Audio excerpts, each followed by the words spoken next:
everybody. This is William Del Pilar, and this is Fired Up. Normally, your source for Friday streaming conservative talk, but I was not feeling well yesterday, so we are taping this. But this is an important episode because we are going to talk about Trump's tariffs. I had not planned on having this conversation. I'm like, it's a deep conversation, it's a heavy conversation, until I started watching Republican who lean libertarians, the opposition, meaning Democrats, socialists, progressives. And they weren't lying, but they were fear mongering, and they were only giving you one side of what's happening. They weren't talking about, did you know Trump has done this before the first time around? You know, did you know that we may or may not be on the verge of another economic collapse at the rate we're going with all our debt? Did you know the stock market, 50% of it is 80, the top 10% dominate 88% of the stock market. The bottom 50%, working class and the poor, are in debt. Did you know that wasn't the case when Trump did this in 2018 and the working wage man, his household worth was rising faster than his bosses, the suits? So and I'm not saying that, hey, Trump is right, these tariffs are going to work.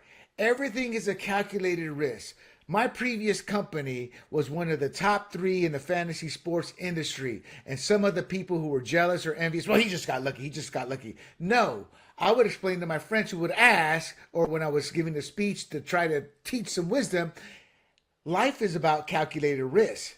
Michael Dell took a calculated risk before he left that freshman dorm to start Dell Computers. And I have a whole plethora. So there's a whole wide range. And I'd like to tell you this is going to be a 60-minute piece, but it may end up being 90 minutes. There's not going to be any hot takes, anything of that nature. We are just going to bring this to you in layman terms as to what's happening, why it's happening, and what are some of the expectations we can expect versus the doom and gloom that you're hearing from people who have TDS, people who hate Trump, and people who have been taught and brought up to think tariff bad, without understanding, yes, tariffs are bad if you have high tax rates and you have tariffs coming in and you're not doing anything to help the American constituent.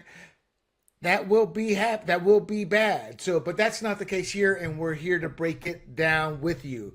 I'm being joined here by my good friend and co-host, the Jee Man. Looking much sharper. When G first jumped on the camera this morning, he looked like he just left a frat party at 3 a.m. He had that wake up look. We're on That's the West how Coast. I felt. I know that feeling, brother. I know that feeling. How you doing? Doing well. How are you? Hanging in there. Well, first of all, how was G was on vacation here for what was that? At least 10 days. How Spring was break. it? What was it? We were in Vegas, and it doesn't have to stay there because I'm a family guy, so we didn't do much of anything other than Circus Arcade, and wanted to do Pop Stroke, but didn't do that. I went to Fremont. I mean, it's just family friendly stuff. Circus is still there. They It haven't is blown still that there. one up. Yeah, Man, I just like when remember. I was used to go there when I was 12 years old. Still there. Oh The yeah. In my industry, the fantasy sports industry, before I sold the company and left it, when it first started, the trade seminars, everybody was poor. So we always went to Treasure Island, Circus, the Tropicana, all the lower end ones. And then something happened. We got corrupt. We got corrupted. The investment bankers invested into daily fantasy. All of a sudden, the people who were running the trade association, they weren't illegally bought off, but they were legally bought off, meaning because they were trying to push daily fantasy and get that. They wanted the trade association to normalize it, say this is okay, it's not gambling. So, for example, somebody who got 50 people on their webpage, if they were part of that trade association, they were being paid $50,000 for advertising. No, you see what I'm saying? It's like ain't nobody seeing that, but they were being paid off. And and to this day, I'm still one of the few who, and that's gambling. I think you put a gun in my head, boom, that is gambling. Daily fantasy is gambling. And you know what just came out? A CBS special talking about the gambling part of it. And that's where me and libertarians, like my partner Big John, we completely digress. Because what's people's choice? And I'm like, well, brother, that's why you libertarians suck. Will never hold office, will never amount to anything as a political group. Because you can't see the big picture.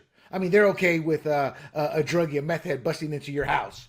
Well, it's his choice. Yeah, yeah. So now you're forcing me to blow him away because you think it's his choice to be a meth head. So of course I'm being very extremist, but I was in the minority because everybody wanted their piece of the pie, their cut of that pie, and I'm like, this is gambling. This is, but we saw that coming. G, when we first got our carve out, we all said gambling's gonna figure a way into this industry, and I'm digressing quite a bit, but in a way, that's what's happening right now with our. What kind of policy would this be? Domestic policy? The tariffs. That's what tariffs are a gamble. Yeah, it's economic policy. Yeah, global, domestic. Yeah. So let me ask you this, G, before we get hot and heavy into the topic itself. What are your thoughts on the tariffs? First of all, pre-happening, and then when you saw that stock market fall 2,200 points, which I admit I had not envisioned it to fall that drastically, but I knew it was going to fall deeply. But at 2,200, I was like, whoa, okay, Well, I mean, we're going to get into a lot of this here, so I'll just keep it simple with an analogy. When you go in to buy a car, you're not expecting the salesman from across the table from you to say, "Oh, I'll give you the lowest offer possible. I'll give you, 10,000 off of invoice." And you sit there and go, "Wow, okay, this is a great deal," because what you're going to do is negotiate even further, assuming there's probably a lower price point that he will accept as well. And all of a sudden you think that he's desperate. But no, you expect him to put out some price way over MSRP because he's going to accept under MSRP.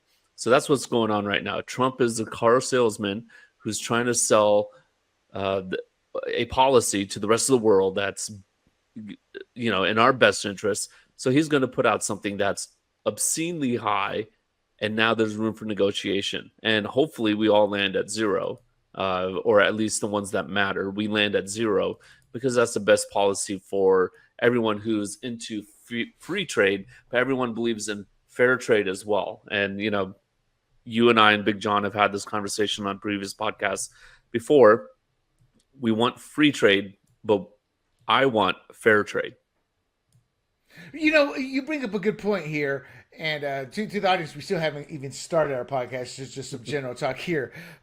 But that's what irks me about my good friend Big John is, and Democrats and progressives. They use the free trade as the free trade. Trump putting tariffs is not free trade. But you hit it on the head. We don't have free trade. If we had no tariffs, and that's libertarians would be hypocrites. The Democrats would be hypocrites. The establishment against Trump would be hypocrites because China and Japan, they have low tariff rates on our products, but they purposely have it so the red tape, the fees, the regulations, they purposely make it difficult so the companies don't get their products in the States. Whereas there are other products like the European Union, with some products it's like nearly 40% the tariff rate. There's some products in Canada that are at 255% the tariff rate. So we don't have free trade. So the audience, when somebody tells you we need free trade, Mr. Joe Blow, you say, Mrs. Aho, we don't have free trade, and you need to learn some of the numbers. In fact, you don't even need to learn numbers. Just say, why is Canada charging us over 200% with some products? Why can't we get products into Japan? Why can't we get into products into Europe? And the reason we can't, and some of this is correct, because life's not fair and you have to protect your nation and its people and its economy. And we have destroyed everything from the left coast to the east coast because manufacturing left because we were greedy. We want everything cheap, regardless of that. But Japan, for example, knows if we allow American cars to come in on a free trade, our Japanese manufacturers will be out of business. So we can't allow that. That's why you don't see many American cars. There's a reason, G, Mercedes is top dog in Europe. And American cars are sniffing up their tush, just trying to be able to get their cars in market because they're protecting their countries and their constituents. And we don't do that. And gee, I think that's because of World War II. We were the superpower. We literally had to rebuild the war. We kind of and I don't say this in a negative way, but as an analogy, the Mideast at the time were still what the white man would have called savages, and Right. the corporations all went in there. Hey, y'all know that's black gold you got. Let's develop together. So the U.S. was literally building and shaping the world for right or wrong. Now we're not that. Now, I heard a libertarian once say, well, the U.S. is bullies with tariffs. Actually, no. I'm not going to call the rest of the world bullies as much as they've taken advantage of us. Your thoughts before we start digging into this? No, what I will say is if you go to X and look up Bill Ackman, who's a really big hedge fund manager, Yep. he I believe it was Friday, April 4th, he posted an article by Warren Buffett, and this article was from 2003. And Warren Buffett back then said, this is a problem. Our trade deficit is a huge problem because, to put it in layman's terms, imagine there's two islands, and one island is producing a lot of goods, and they're hardworking, thrifty people. And the other island he called Squanderville, right? So it's basically a bunch of people who are not working as hard, and they're just buying stuff from the first island. And at some point, they start to run out of money, so they start to borrow money, and then they start to print money. And then at that point, the first island, Thrifty Island is what I believe Warren called it, said, we don't want your money anymore, but we will take part of your island. We want some of the land that you have. And so they started buying the land. Well, who's buying our land right now in America? China's been buying a lot of our land, right? Bill Gates, what's he been buying? He's been selling Microsoft stock to buy farmland. So you're right. So your point about after World War II, well, when the rest of the world's supply chains and factories have been blown up, or at least many of them, they came to America to fill the gap for at least several decades, and we were the powerhouse. Right. So now we've said, okay, well, wait a minute. We have a lot of money here. If you guys make it, then we could just buy from you. And yeah, that can work for a few decades, but that's not sustainable in the long run. So here's the other thing that we have to keep in mind. Like the powerhouse of capitalism, the free market, like the rest of the world doesn't really have that. I mean, even a lot of European countries, they're socialist countries, right? So they tax heavy their citizens, which I would argue we're taxed heavy too. At least the higher income brackets are taxed heavy. And that really slows things down to a crawl. It's like molasses over there. So they're not the powerhouse that we are. How long can we stay that way if our tax rates go back up? I mean, we're not going to be able to. So thank God that Trump reduced our corporate tax rates down to 21% from, I believe it was 35. We were one of the highest. Now we're one of the lowest. And he's going to further decrease it to 15 if you build everything here in America, which I think would be a great thing, especially for a guy like me. I'm a one-man consulting company, so now my tax rate will go down to 15% because I manufacture everything here out of California. Right. People are talking about, I didn't vote for this. I have yet to see a conservative say, I did not vote for this because Trump talked tariffs all the way back to his first term. But I want to show you something, G, and I'm going to pause every 10 seconds or so to get your thoughts on it. But this is who Trump has been his whole life. And here's my other issue I have with TDSers and progressives and establishment is they denigrate Trump. He was given the money, whether he was given 100 million or 10 million, whatever the number was, he turned that into what's 5 billion now. My take to these people is like, where's your billions? Well, okay, I'm being a bit harsh on you. Okay, you were given 10,000. Okay, where's your millions? Y'all still living in that little shack over there down the road, bitching about everybody else because you didn't have the business acumen he had.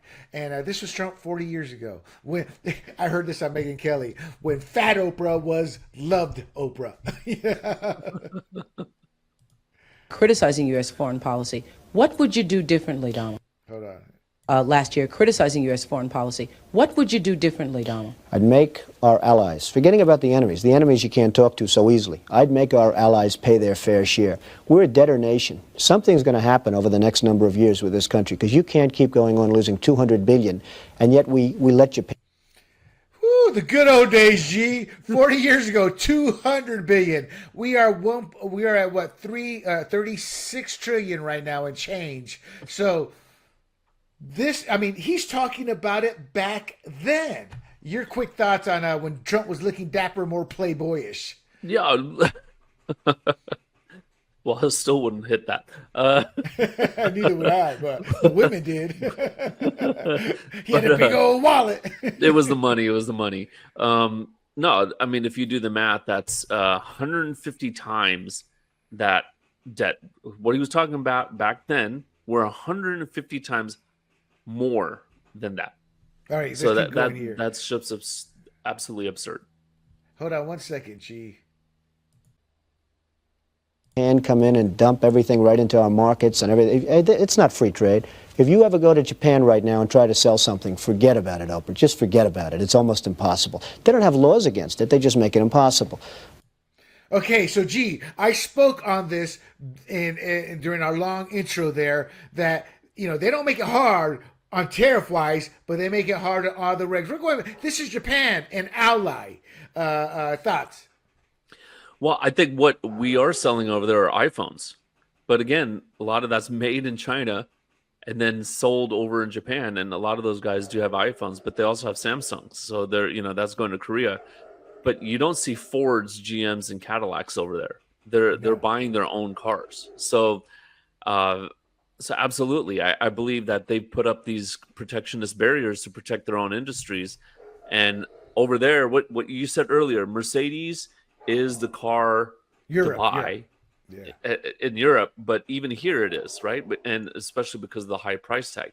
Over there, a Ford costs as much as a Mercedes. And look, most Americans go, oh, he drives a Ford, as if it's a derogatory thing. But over in Japan, it's like, oh, wow, you can afford a Ford?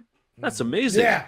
Yeah. And on another note, in Japan, Xbox has been for a generation now. They've been around for about 25 years. I think Big John told me 25 years is technically a generation.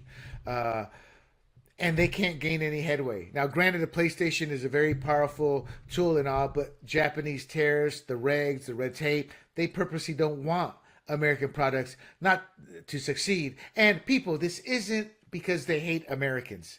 No, it's not the case. It's because they want to protect their country. That's why I always tell libertarians free trade is the biggest joke and lie you purposely push because it makes you sound holier than Jesus. But it's a big lie, because if we truly had big trade, the United States would dominate the world, period. Us, and then eventually China, you know, because there's no barrier to our products. You know, right. We would have dominated when all the world opened up technologically if there had been pure free trade, and we would own the world.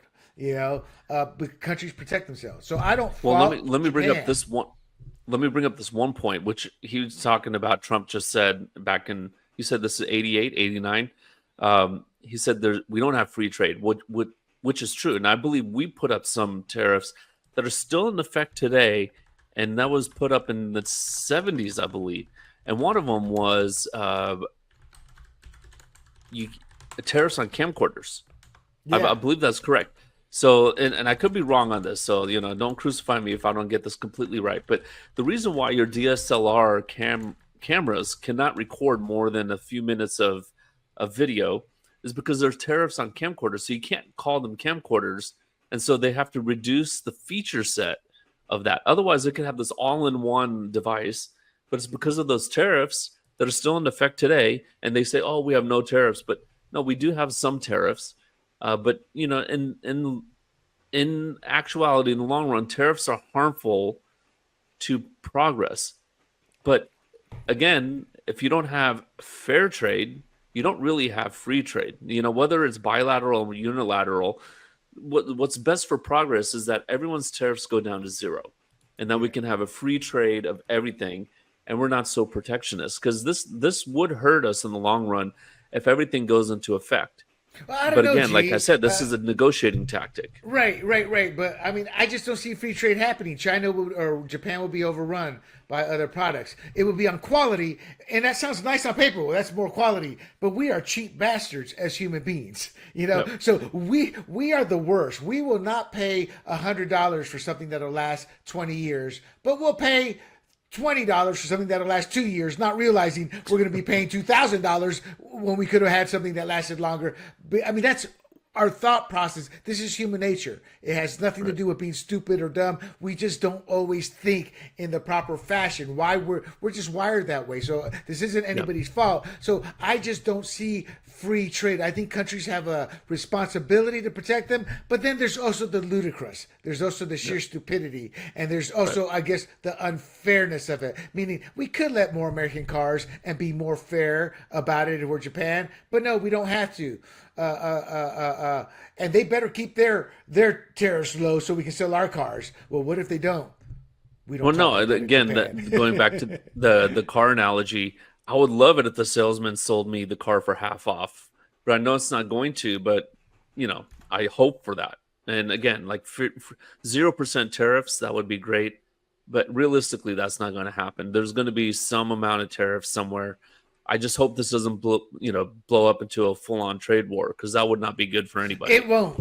I mean, we can't say that for 100%, but we're going to talk about that. This wasn't in the script, but I came across it this morning as I was preparing for the show. And then for the audience, we were talking with Big John, our libertarian, sometime producer, and he was telling us that a lot of libertarians were duped. I'm like, no, they weren't.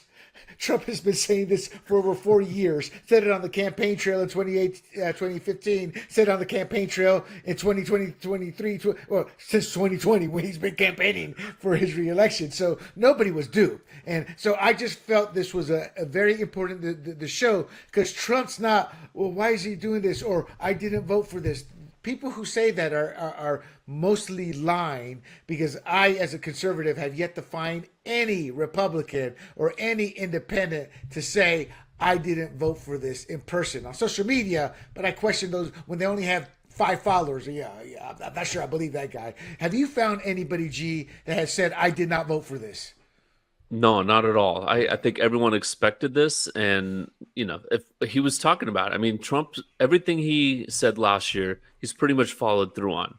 So I knew that there would be, tariff, what would you call it, negotiations and turbulence and all that. I expected that from the beginning. And now, I the think pain, Trump, what you're saying is the pain.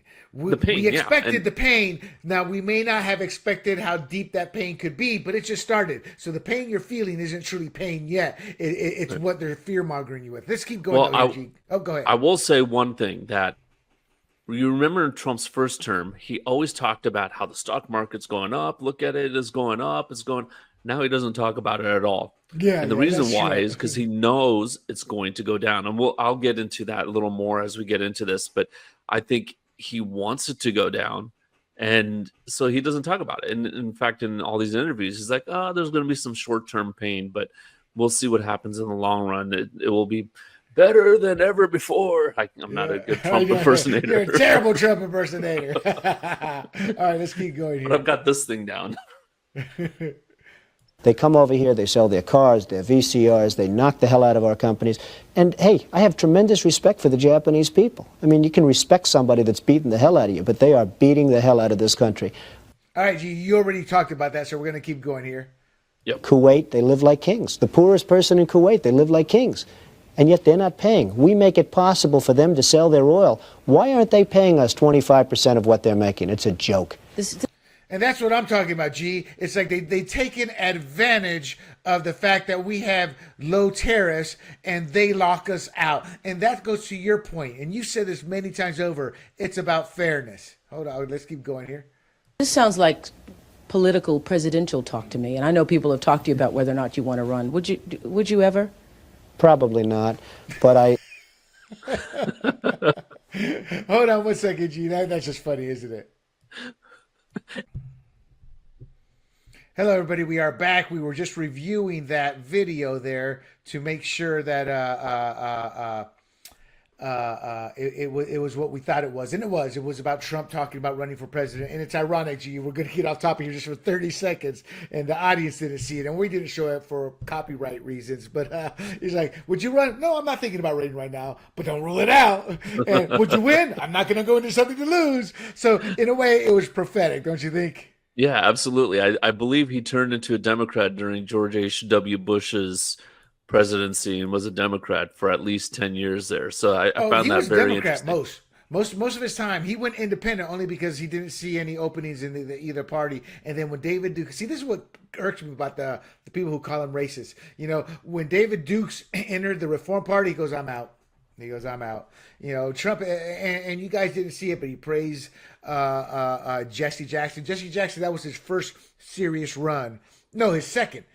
I think he was one of these perennial, but he gained traction or tried to gain traction when Clinton first ran. Right around there, Jesse Jackson was a rising force. Martin Luther King had been assassinated, 10, 15 years earlier, and him and the senator, the mayor of Atlanta, they were filling their oats with political power.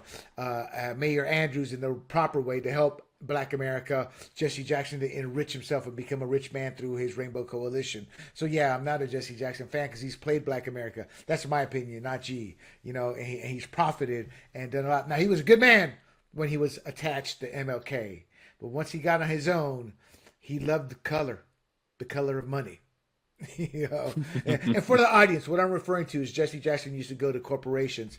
If you don't sit there and donate to my Rainbow Coalition or whatever nonprofit he had early on, he would get all Black individuals, Americans, to picket, and then he would call the news sources, and it would, with only 3 sources of media, he'd get a lot of coverage. You know, so he was corrupt. Him and Al Sharpton, but Andrew Young, I always liked Andrew Young until his last 10 years or so. You know, when he jumped on the Obama narrative. Anyway, we digress there. So let's get into this. Let's get into what I built around the show. But before I do that, any thoughts on overall what Trump said? I mean, he's been saying this since 1988, and he's believed it his whole life. And he said in 1988, you know, for the past 25 years. So that's 62 years now, just from Trump's calculation when he was a up-and-coming businessman. And it's been going on since the end of World War II.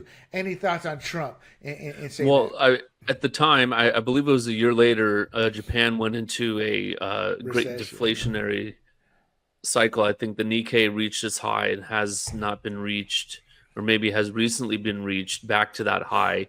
But now China's taken over as the subject of Trump's ire, which is true. I mean, China is buying all our bonds, and they're buying our farmland or some of our land, and so China's replaced what Japan used to be, and I think Trump is seeing that. I mean, for anyone to deny what's happening, they're just sticking their heads in the sand because of partisan reasons. They deny it. And people, here's what makes it even worse.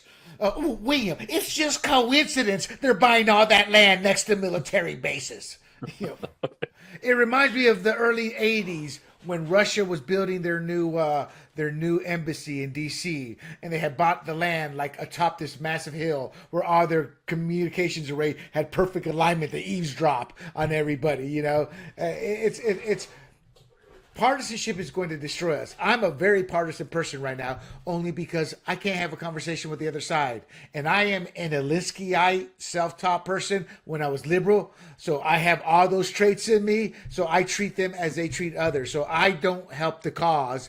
But the moment they want to talk, I will talk. Because, as you know, I put on a Democrat and / Republican events, and I can do that. But if they want to fight fire with fire, and again, somebody once told me, well, then this is going to continue. So be it, until smarter heads get into power and they realize we can't continue on like this. But what angered me when that person said it is, also, you're okay if Democrats just keep doing it, and the rest of the country gets beaten up, and we become an authoritarian state. You're okay with that because you don't think both sides should be doing it. You see, that's what I'm talking about. People who want to put their 2 cents in but don't have a solution.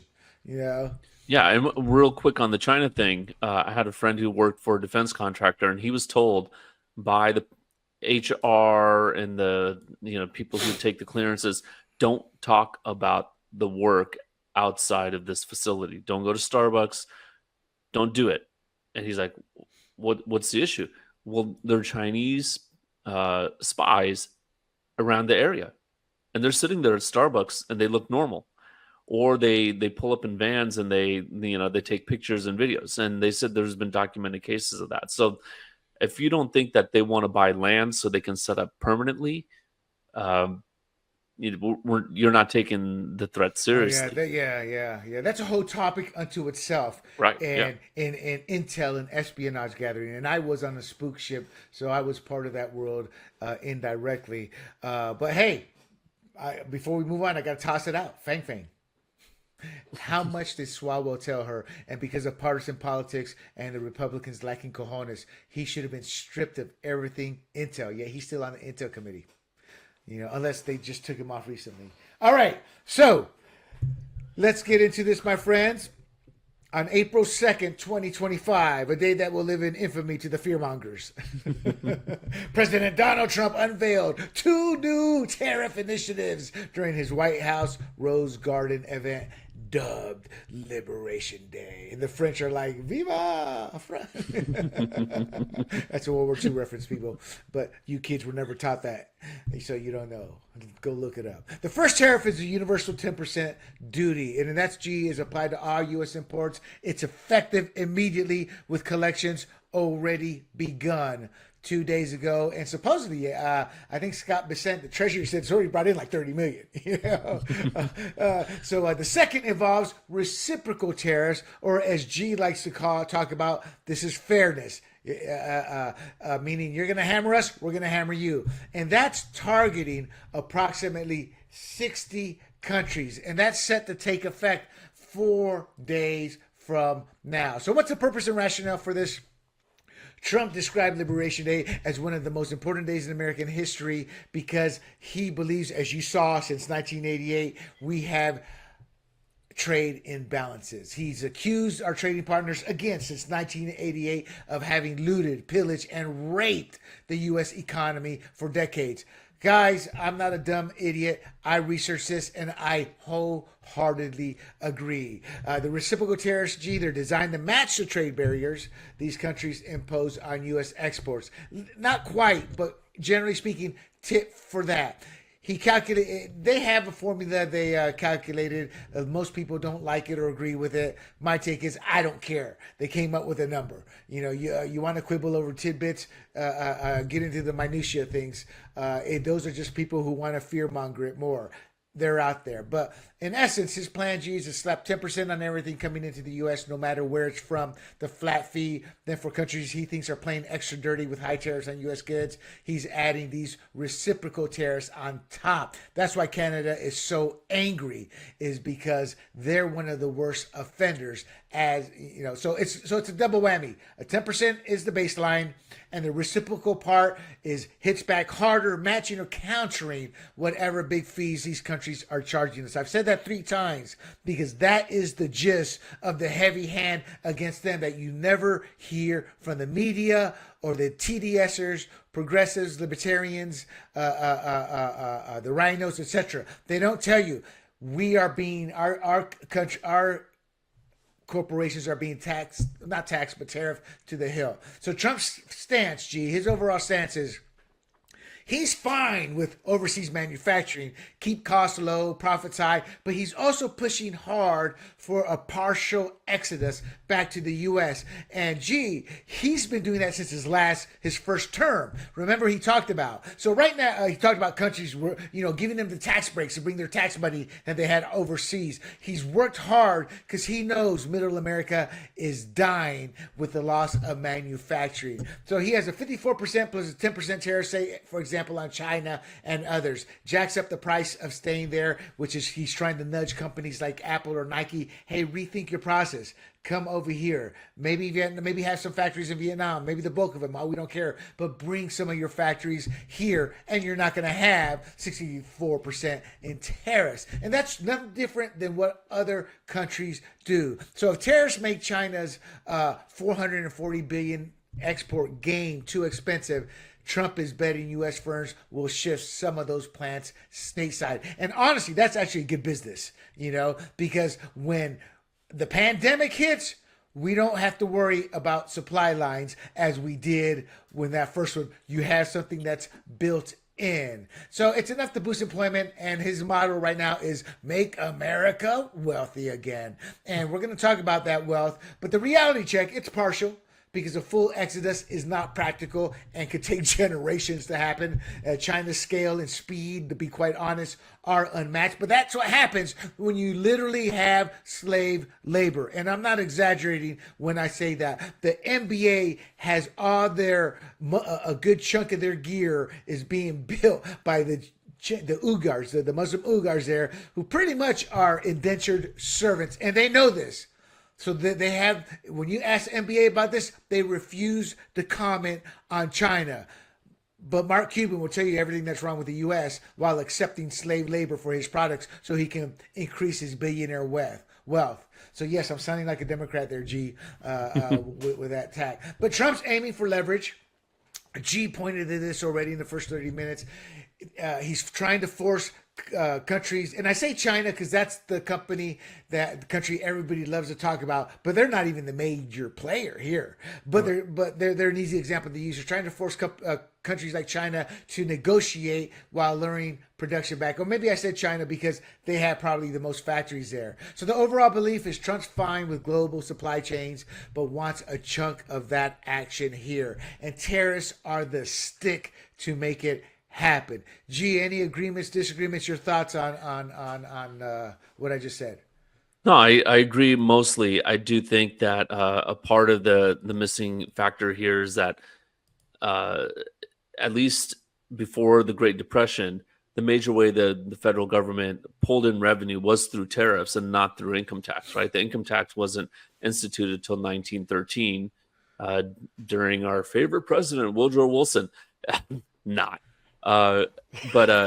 So at that point, I want to say it was still another 20 to 25 years before income taxes overtook the tariff revenue, right?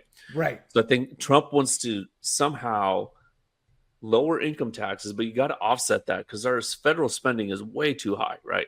So I think what he wants to do, all right, so the 10% across the board doesn't make sense to me, especially as a negotiating tactic, because let's say Colombia, right, sells us coffee beans. We can't grow coffee beans here.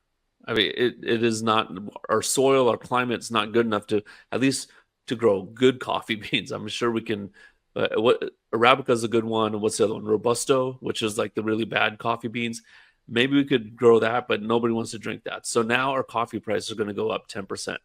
So that's not much of a negotiating tactic. What's Colombia going to buy from us or whatnot? So maybe it is, but I think what he wants to do is have a income tax reduction, an income tax rate reduction on us, and offset the tariffs with that, right? So if I'm buying a 2-pound bag of coffee from Costco for $15, now it's going to go up to $16.50.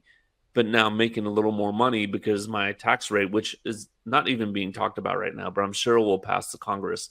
The tax rate goes from 25% to 23%. So we make that's roughly 10% reduction in our taxes. So I believe that's what's happening here, because the 10%, the non-reciprocal, but the straight across the board tax rate or tariff rate doesn't make sense to me.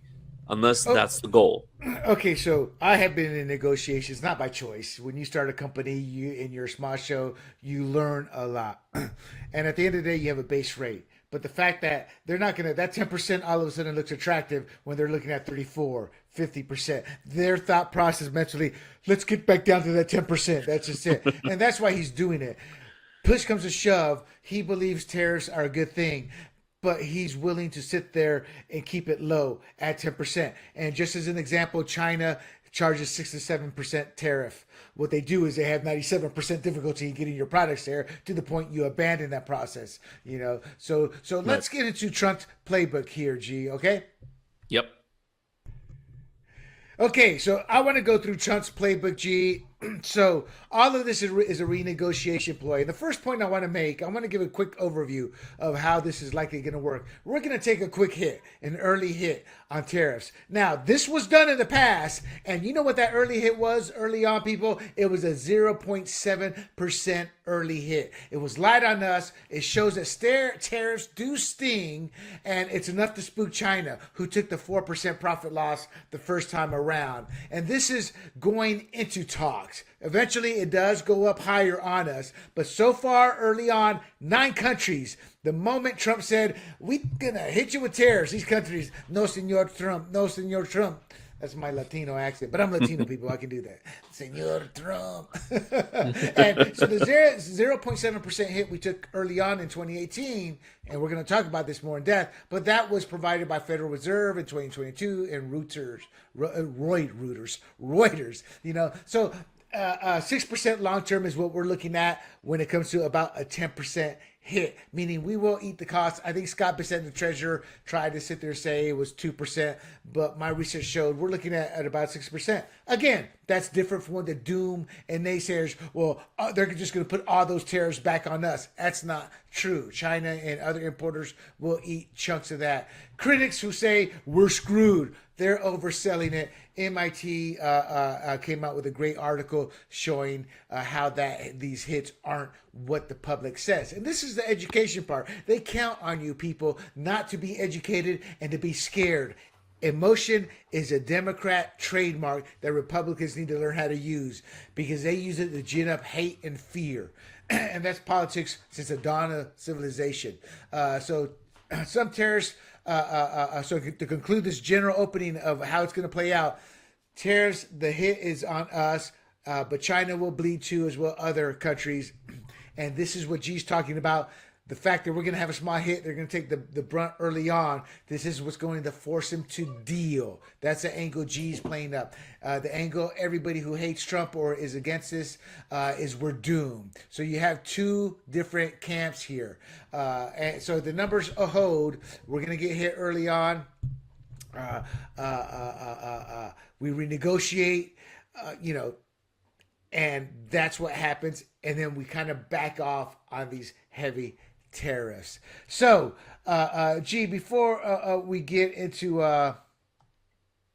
Trump's playbook in the sense of his previous term, your early thoughts on what I stated, because what I stated is documented and you kind of agree with it. But what are your thoughts on that? Is anything to add to that, or maybe I said something wrong here? No, not at all. I think there's a saying that everyone who's well versed in economics, or even those who aren't well versed, they've heard it before. When the United States sneezes, the world catches a cold, right? And that really goes to show how much our purchasing power really is magnified around the world, and everyone's relying on us. This goes back to the 1930s, right? It was our Great Depression that basically caused a collapse in European economies. Worldwide depression. So 1929. Right. So if you go to this, and what you were saying is absolutely correct. Even though it's a small percentage on our part, for them it's a huge percentage, and they know that. So they have 2 choices: either come to the table to prevent major damage to their economy, or fight us on it. I mean, I don't understand Canada's position on this. They have a 300% tariff on our milk. I'm talking milk. I mean, this is a necessity, right? And for most countries, milk is a necessity. Cheese. I mean, it creates so many goods out of just one little base product, milk. And they have a 300% to protect their own farmers, and they won't give that up. So now Trump's hitting them with these tariffs. I think they will come to the table because, I don't want to get too wonkish here, but 80% of Canada's exports comes to the United States. That's a huge number. So if now all of that's increased by price by 25%, Americans are going to say, well, I can do without that. Or, if it's a raw material, they'll buy less of it. Better. Wisconsin eggs look better than Canadian eggs coming across the border. Right. Actually, that's the wrong analogy. I apologize, because our eggs are being priced over there. Yeah. Right. Go So ahead.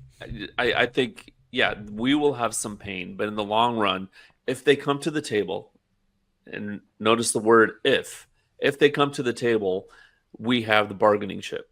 And that's what Trump wants to do. Right. And the problem is what people see to the audience, all the fear mongers that are scaring you. Well, the reality is there's some truth to it. Like I said, nothing's guaranteed. And I haven't said that yet. We haven't gotten to that section. Nothing's guaranteed in life, people.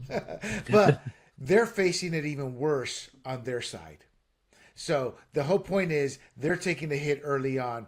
They're already countries are already talking. We're gonna have to lay people off. We have to do this. We have to do that. So it's not like it's not like they have nothing to lose. They have everything to lose actually. And I want to reference the bully aspect. People keep talking about, hey, we're being bullies. Who's truly the bully if they're charging our egg industry 300% tariff? And we're not charging them over here. Who is really the bully? See, so again, that's another lie. It's a false narrative. Who truly is the uncompassionate person? It's the one who's fear-mongering, the one who's willing to keep 50% of Americans poor. That's the ugly truth they don't tell you about, and why, if we're indoctrinated as kids now, we don't learn how to critically think and put it together. That's why G and I are here. All right. So Donald Trump has done this before. The big talk, G, is inflation. Am I in the right spot here? Yeah.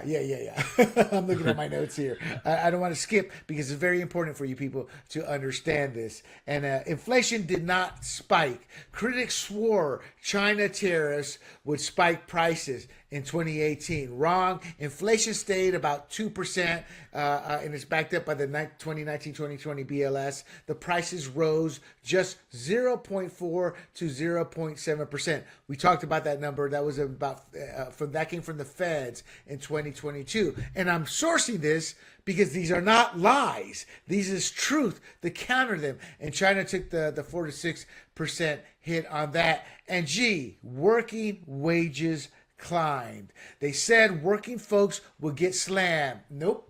Wages climbed 16% for low-end workers. Think your retail workers, your fast food workers, your factory workers working the floor. This was from 2017 to 2020. The EPI reported this. The jobs stayed strong at 160 million with 3.5% unemployment, the lowest. That was a 50-year low, and the BLS reported that in 2019, and they came out ahead, not hurting. Your thoughts on inflation and the working wage? Because, they're saying the exact opposite is going to happen. Inflation is going to go up, working wages are going to go down. So your thoughts on the fact this did not happen the first go-around?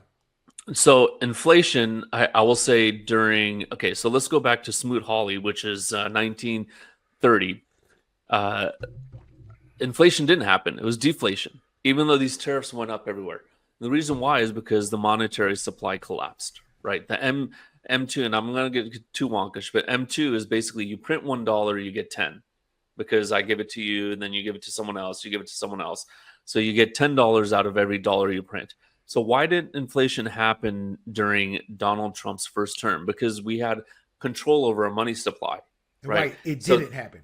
Right. So the Federal Reserve did not go into this massive printing spree. I mean, it was printing, but not massively. COVID happens. And I will say Trump did this too, but what happens during Biden's term? He starts handing out checks. And I believe Trump handed out one check, Biden handed out two. You're talking $1,500 each. So you're giving every family roughly $4,000. Multiply that by 10. Right. So, and I believe I saw this chart, the base money supply increased by 40%. So that's why inflation happened. On top of that, the supply chain disruptions. You are wonky. I just want to put it in layman terms. So in essence, printing money created inflation. That was the loss of the monetary policy or control is what you're talking about, correct? Right. So now when you have supply chain disruptions and prices jump up because the number of items available for sale is low, but you have a lot of money out there. People go, I have a ton of money. I'll just pay the extra. I mean, people were buying Jeep Grand Cherokees for almost six figures. I mean, that's insane when they're going for, I believe it was like $55,000 before the pandemic. So but that's okay. They have all this money. So Tesla Ys were going for 65,000. I mean, right now they're being sold for 45. So that's why inflation happened. And so now I don't believe that's why it's going to happen again, because I think people will just say, look, the price is too high. I don't have as much money, which has been happening for at least a year. So this started with Biden. I don't have as much money as I used to. So I just won't buy that item from China, Japan, or wherever. So I don't believe inflation is going to happen this time. Right, but they're trying to scare you with that. They're trying to scare you. And G said it well. It's the printing of money that created it after Trump left office. But Trump, to be fully transparent, he did give out the first check. Okay, so I said working wages climb. This is what's important. The hourly workers did better than the bosses. The working wage for somebody who works hourly went up approximately 5% a year for we the grunts versus 3% for supervisors, your bosses, salary people, the suits. That was the first time in ages that had happened. That was it. See, and that's what you don't understand. That's a mark of what Trump was doing. He was changing our economy. All of a sudden, the working class, you, para mi Latinos, for you Indians. Well, Indians are smart. They're almost like that. Well, you guys are Asians technically, aren't you? You know, they're part of the Asian crowd. They're smarter to do well. You know, but for us Latinos and us blacks, and I'm being facetious here. Is that the right word? I'm just joking. But for the poor, that meant we were actually seeing a jump in monetary gain. That's an extreme. I can't remember the last time that happened, and that's a changing of how our economy tends to work. So the bottom 50%, that's us, saw wealth soar 40% from 1.1 trillion to 1.5 trillion, while the top 10%, they saw growth too, but only at 30%. So we are at 40%, they were technically at 28%. So what Trump was doing was actually helping the working class. Everything AOC tells you, everything Bernie tells you, they were lying about Trump. Trump was actually helping the working class. All they ever talk about is helping. And what's the Democrats' belief, America? They want to continue to subsidize you. You know, they act like we're losers. They got to help us. I saw this firsthand as a child growing up with the white suburban mom, how they looked at and how they treated my mom. I'm not blaming white suburban moms. Most of them wanted to help, but they had a superiority complex about them. That's how Democrats look at us, where Trump uplifted us. So the current system keeps them dependent, meaning us 50% work, the bottom 50%. And it's a lopsided system, Gene. This is where I want you to come in.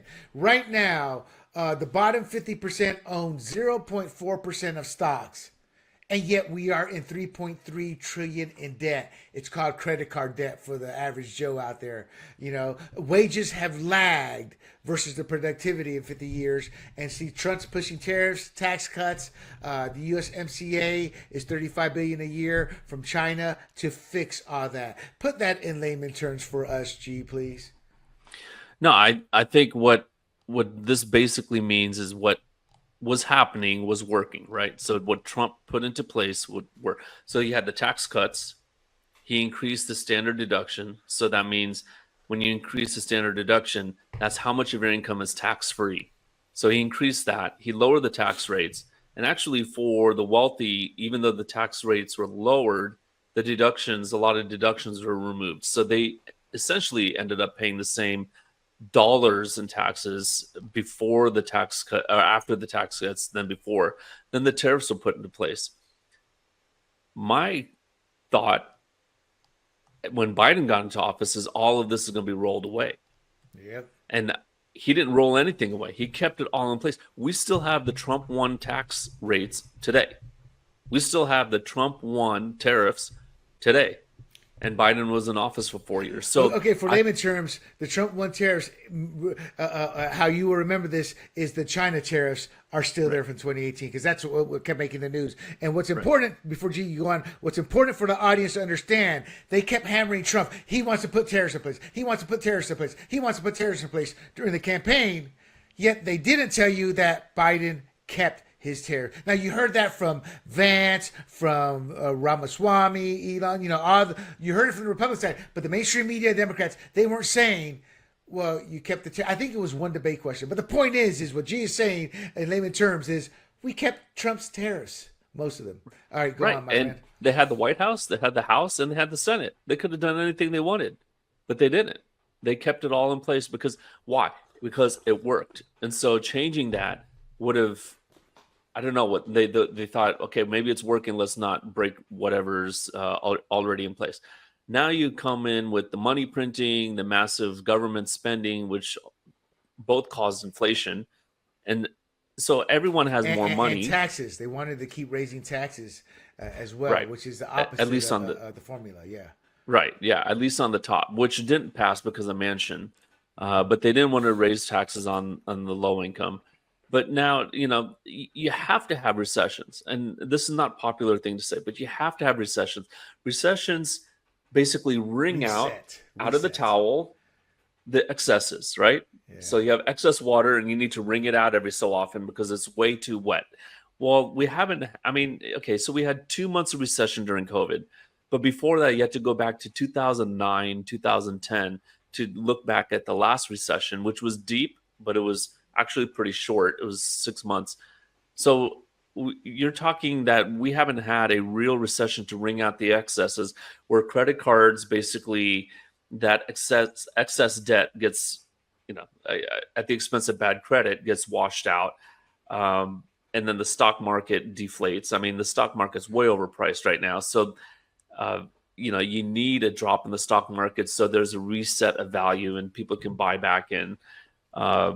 So yeah, I think this is long overdue, and I will say Trump won back in 2016 to 20, did not want the economy to drop during his first term so he could get reelected. I think at this time he thinks it's a good thing. I honestly think he is allowing a recession to happen, the stock market to drop, so that it returns to normal valuations. Why? So that the average retail investor, which is basically anyone in the bottom 90%, the retail investor can get in and buy stocks at reasonable valuations instead of these overblown valuations. Right. Yeah. I apologize. Just for the audience, right now, the top 10% control or own 88% of equities. In other words, the stock market. So what G is saying, a reset allows that door to open up for others. Is that what you're saying? Yeah, absolutely. So then, if the retail investor jumps in right now, which I will say they have been, they're going to lose their shirt. Okay, G, I apologize. Yeah. Just to keep you from getting too wonky. When you say the retail investor, who is that in layman terms? The average Joe? Basically, the bottom 90%, right? Okay. The bottom 90% going, oh, look, everyone's getting rich in the stock market. Let me go buy. Like the shoe shine boy of the 1920s, right? Hell, that's the shoe shine boys give me a stock tip. The top 10% start selling because they realize the shoe shine boy is starting to buy. So that's what's been happening the last few years. I think right now the stock market is dropping because the institutions, basically the top 10%, are realizing, wait a minute, we don't want to be in this. We don't want to be in this. And I actually got a message yesterday from a guy who's kind of a real amateur. And he goes, is this the time to get in? It looks like we really dropped. And I'm sitting there going, we've dropped to the level in August of 2024. I mean, we reversed 6 months. I mean, we've got to drop by 50% to get to a reasonable valuation. So you're saying it's going to drop even more? I think, yeah. I mean, to be a reasonable, like historical stock market valuation is about 50% lower than what we were last week. So maybe the Dow is around 20 to 25,000, which right now it's around 38,000. That's a massive. See, that's recession talk there. Yeah, right. And that will be mackerel. recessionary because everyone who's bought but in. hold on, G. One question. Yep. The stock market, so I don't have a chart, but tends to go up like this. It goes Up up and like to the this. right. Now, granted, it's going up like this. I mean, Yep. I'm not a stock market. I have a financial planner who I go to, but I do understand the basic gist. Do you really think it would drop that low? I mean, I'm looking at it 30,000. I'm thinking maybe 32 would be because you don't think a new baseline has been set, but you think it's being down to 25? Okay, so I mean, I don't know. I'm asking. I'm not no, implying. I love don't this know. kind of talk because in 1929 in August, Irving Fisher said we've reached a permanently high plateau of stock prices, meaning, okay, the old valuation metrics don't matter, right? Oh, I So remember we've that just kind of class. up here now. So Yeah. anyone can feel comfortable buying. We're paying Yeah. these multiples, right? So what happened after that? The stock market dropped 90%. And that was Yeah, the Great but Depression. put that hand back up like you had it. You see the top of the hand? Just imagine hundreds of people jumping off that to their death because that's what happened when the 1929 crash happened. Right. Yeah. So, and let me get a little bit wonkish because I need to prove what I'm saying, right? So, let's say a company like McDonald's, right? It's a restaurant. Not very hard what they're doing. It's not very innovative. You usually pay about a 15 multiple, right? So, if it earns a dollar. You say, okay, I'm willing to pay $15 to buy a share because it earns a dollar, right? Right now, McDonald's is at 27. So it earns a dollar. You go, okay, I'm willing to pay $27 a share. Holy Well, mackerel, that's high. if you invert that, right, earnings over price, 1/15, it gives you a percentage. That kind of gives you a return on your money, right? So you say, okay, 1/15 is around 8%, right? 1/25, you're looking at 4%. Well, Yeah. I can just buy a U.S. bond for 10 year for 4.5%, or maybe right now it's 4%. And But it's the bond safer. won't go down in value Yeah. if I hold it all the way to the end, right? So I earned the 4% on it versus McDonald's. I earned 4%, but the stock could drop by 50%. So, and I apologize for getting wonkish on our listeners, but it kind of gives you an idea of, okay, well, okay, if McDonald's at 25, what does that mean? It could drop by 35%, So right? in layman terms, you're saying the risk is greater there than it Right. is elsewhere. And so what does that mean for the person to bring your wonkiness into layman terms? Right. So what that means is I think Trump sees that and says, okay, well, if we have a washout of all the excesses in the economy and we drop everything down, then it will be good for us in the long term. It's like resetting, right? It's like, let's say you've been eating desserts and you don't really eat vegetables, and you go, okay, I need to detox. So for about 2 weeks, I just need to eat vegetables, fruit juice, low amounts of sugar, fruit juice, and maybe some meat. And that's not what I like to eat, but I like cake, but I need to go on this diet, right?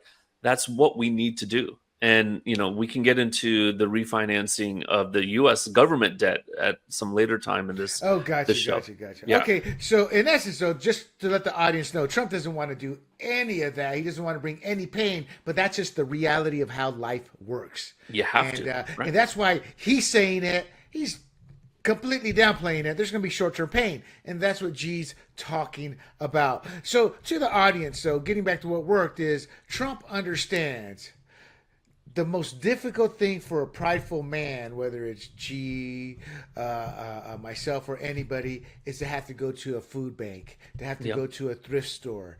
The working class wants real jobs. They want their kids to do better. I'm sure Gee wants his kids to do much better than he's doing right now. They want their own house, despite the fact that society's trying to teach you, you don't really want a house. Most people want their own house. They want less debt. They want a 9 out of 10. They're stressing groceries. 8 out of 10 want a home. The 3.3 trillion owned. 63% of Americans are renters. This is what the Democrat Party is pushing when they want to subsidize you with pennies on the dollar so you can barely sustain yourself versus us conservatives who we want you to be and do as well as anybody else. But there's certain pains we're going to have to go through because of where our country is at right now. So then after G's fear-mongering there, damn him, can Trump deliver? Trump's betting he'll deliver by 2029. Tariffs, tax cuts for 2.8 million jobs, $728 billion growth. He says we'll be rich again. Now, I'm not saying this is going to be true, but here's my conclusion off of this segment is tariffs didn't flop in the sense the prices barely moved.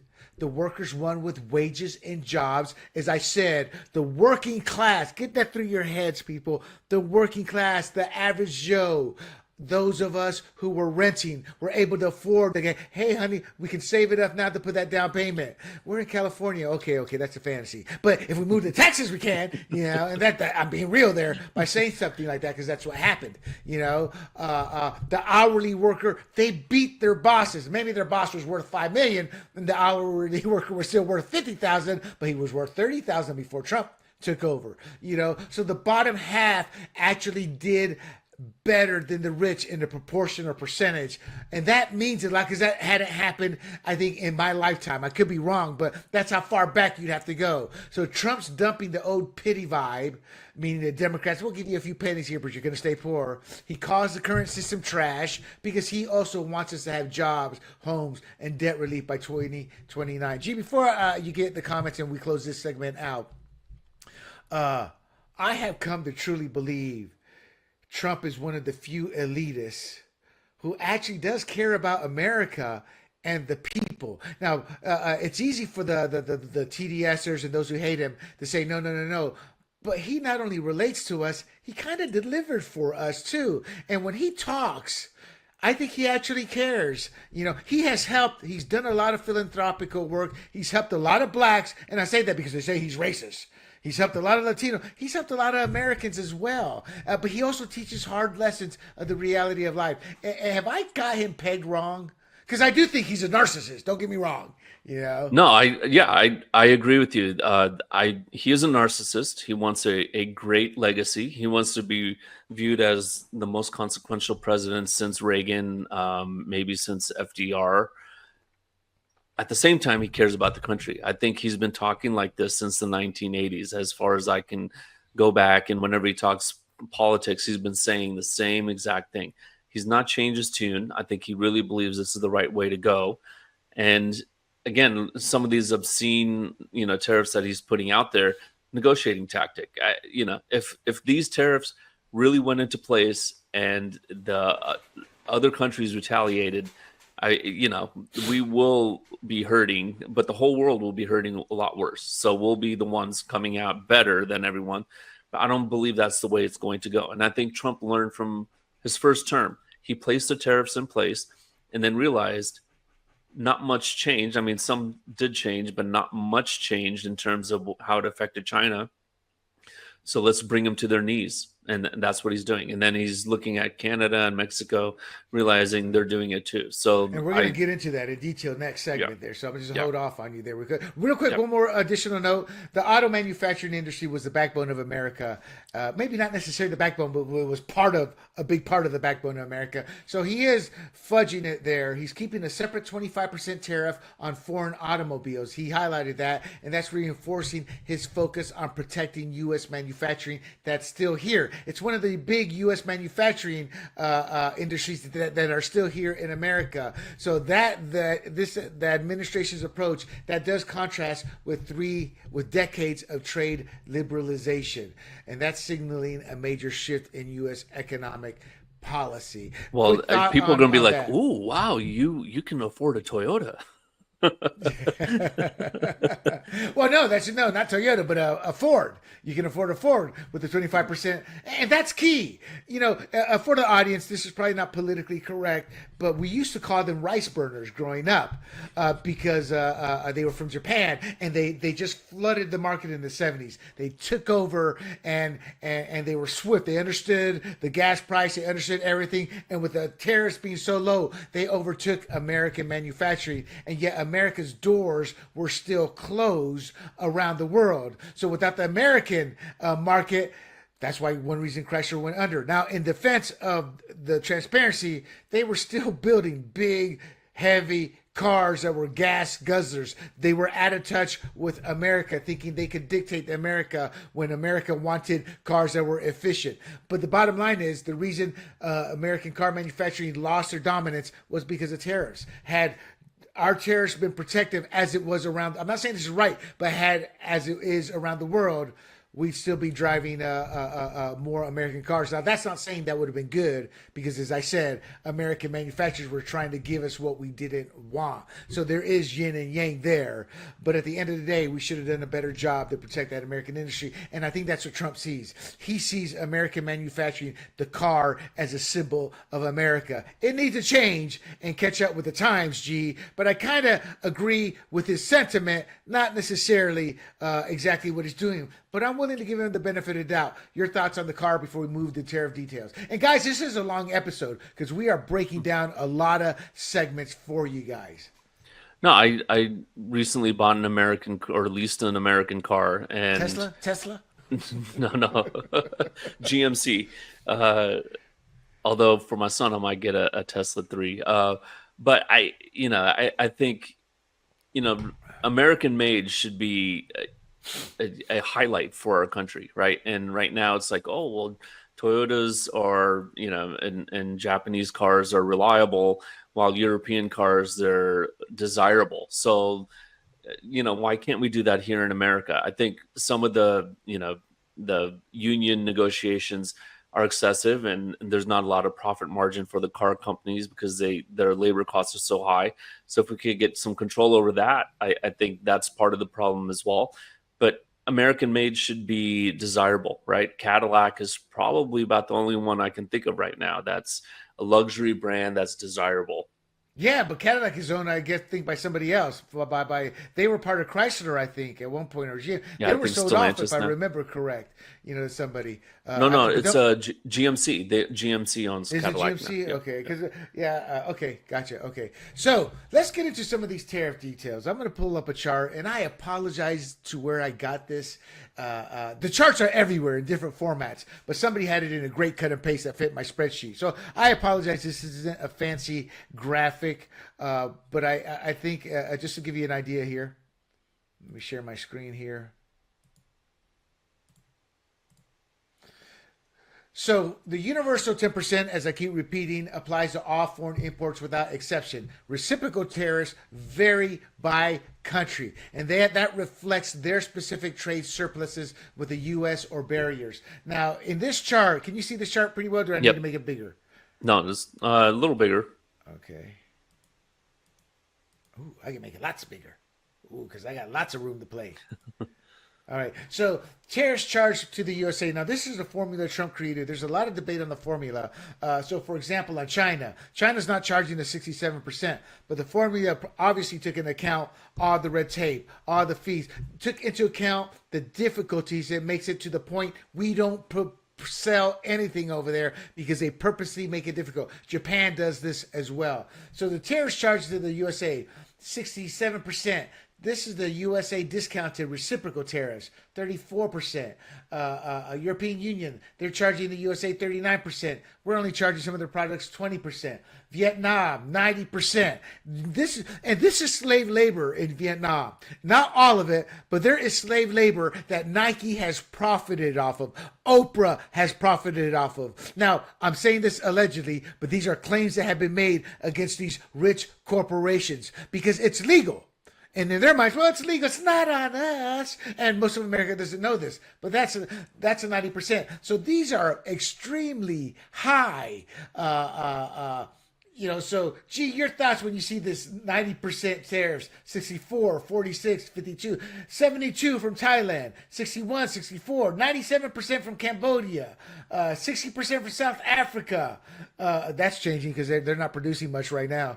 74% from Bangladesh, 58% Pakistan. Where's India? Have I passed India anywhere? India, 52%. They're another one that Trump wants to target. Australia's only 10%, so they're good buddies there. Even though I think they're idiots over there, taking our guns, beating people, quarantining. Policy-wise, they're high Hitler over there right now. They are. I'm sorry, that's my take. 93% Madagascar. No, not Madagascar. They're one of my Disney favorite movies. 88% Myanmar. Now, y'all are saying, William, what are you talking about? I never heard of those countries. Look on your T-shirts. Those $10 jobbers you sit there and buy for your kid to run around, rip up, and they don't last but a year tops. That's where they're made at, These countries.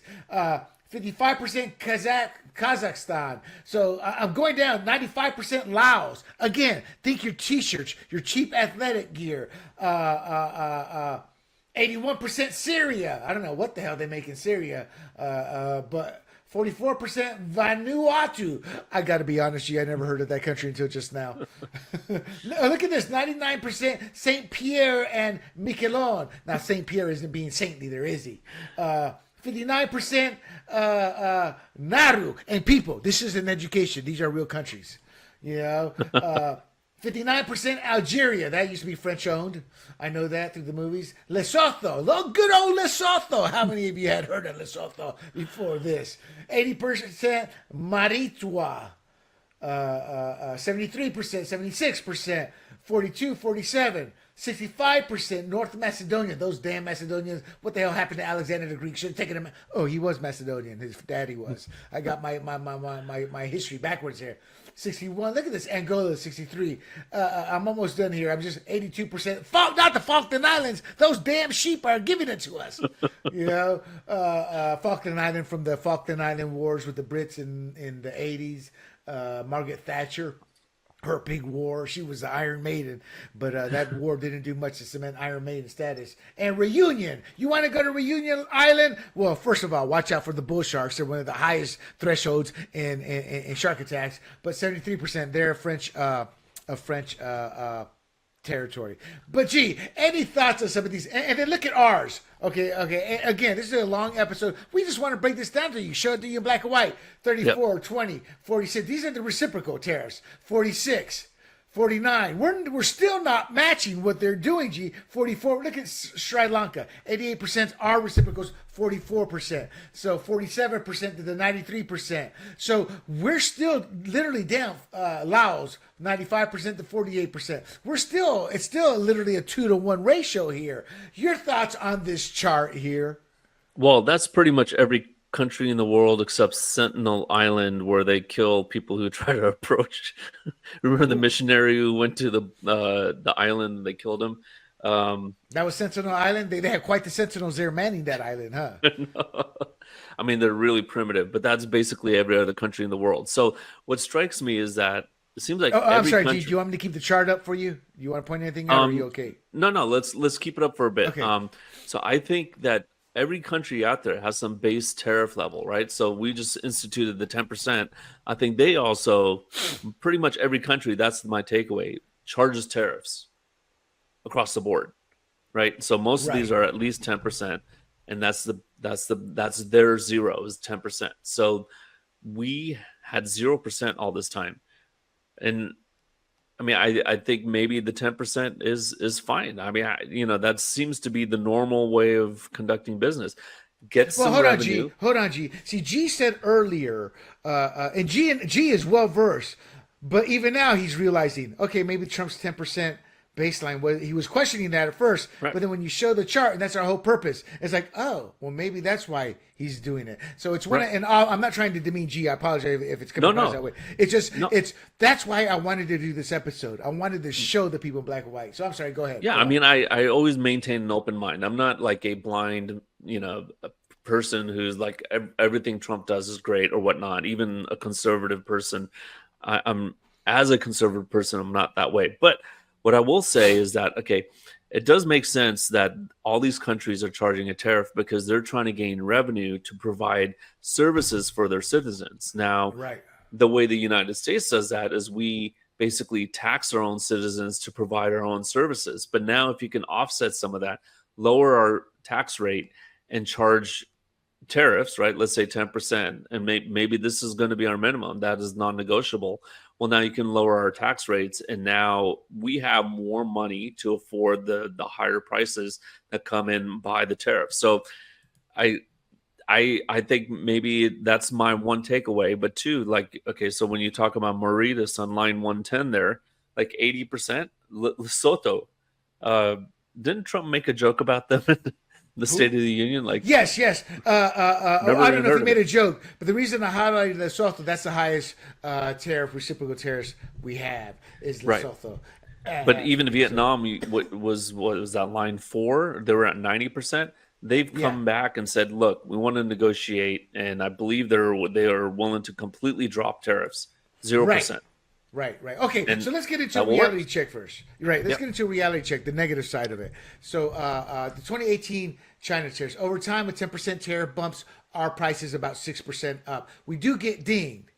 But at the end of the day, we still have, because of the tax breaks, we were still doing better. And we were generating revenue. I apologize. I hate using that term. We were generating taxes from our income taxes we were paid at a lesser volume, but the government was still bringing in more taxes because of the tariffs. We did see an increase in our daily costs, but it was offset, which is the whole purpose of China's plan. 10%, we ate 6%, China ate 4%. This is over time. This was an MIT study done in 2021. It's not the full pain that libertarians, Green Party, Democrats, progressives, and establishment rhinos are claiming simply because they don't believe in tariffs or they hate Trump. They don't even know. They're just spouting nonsense because they're not being truthful. If they want to have this discussion, by all means, but this is the truth. We're gonna get hit, but they eat it. So again, the early impact is his tariffs hike prices about less than 1%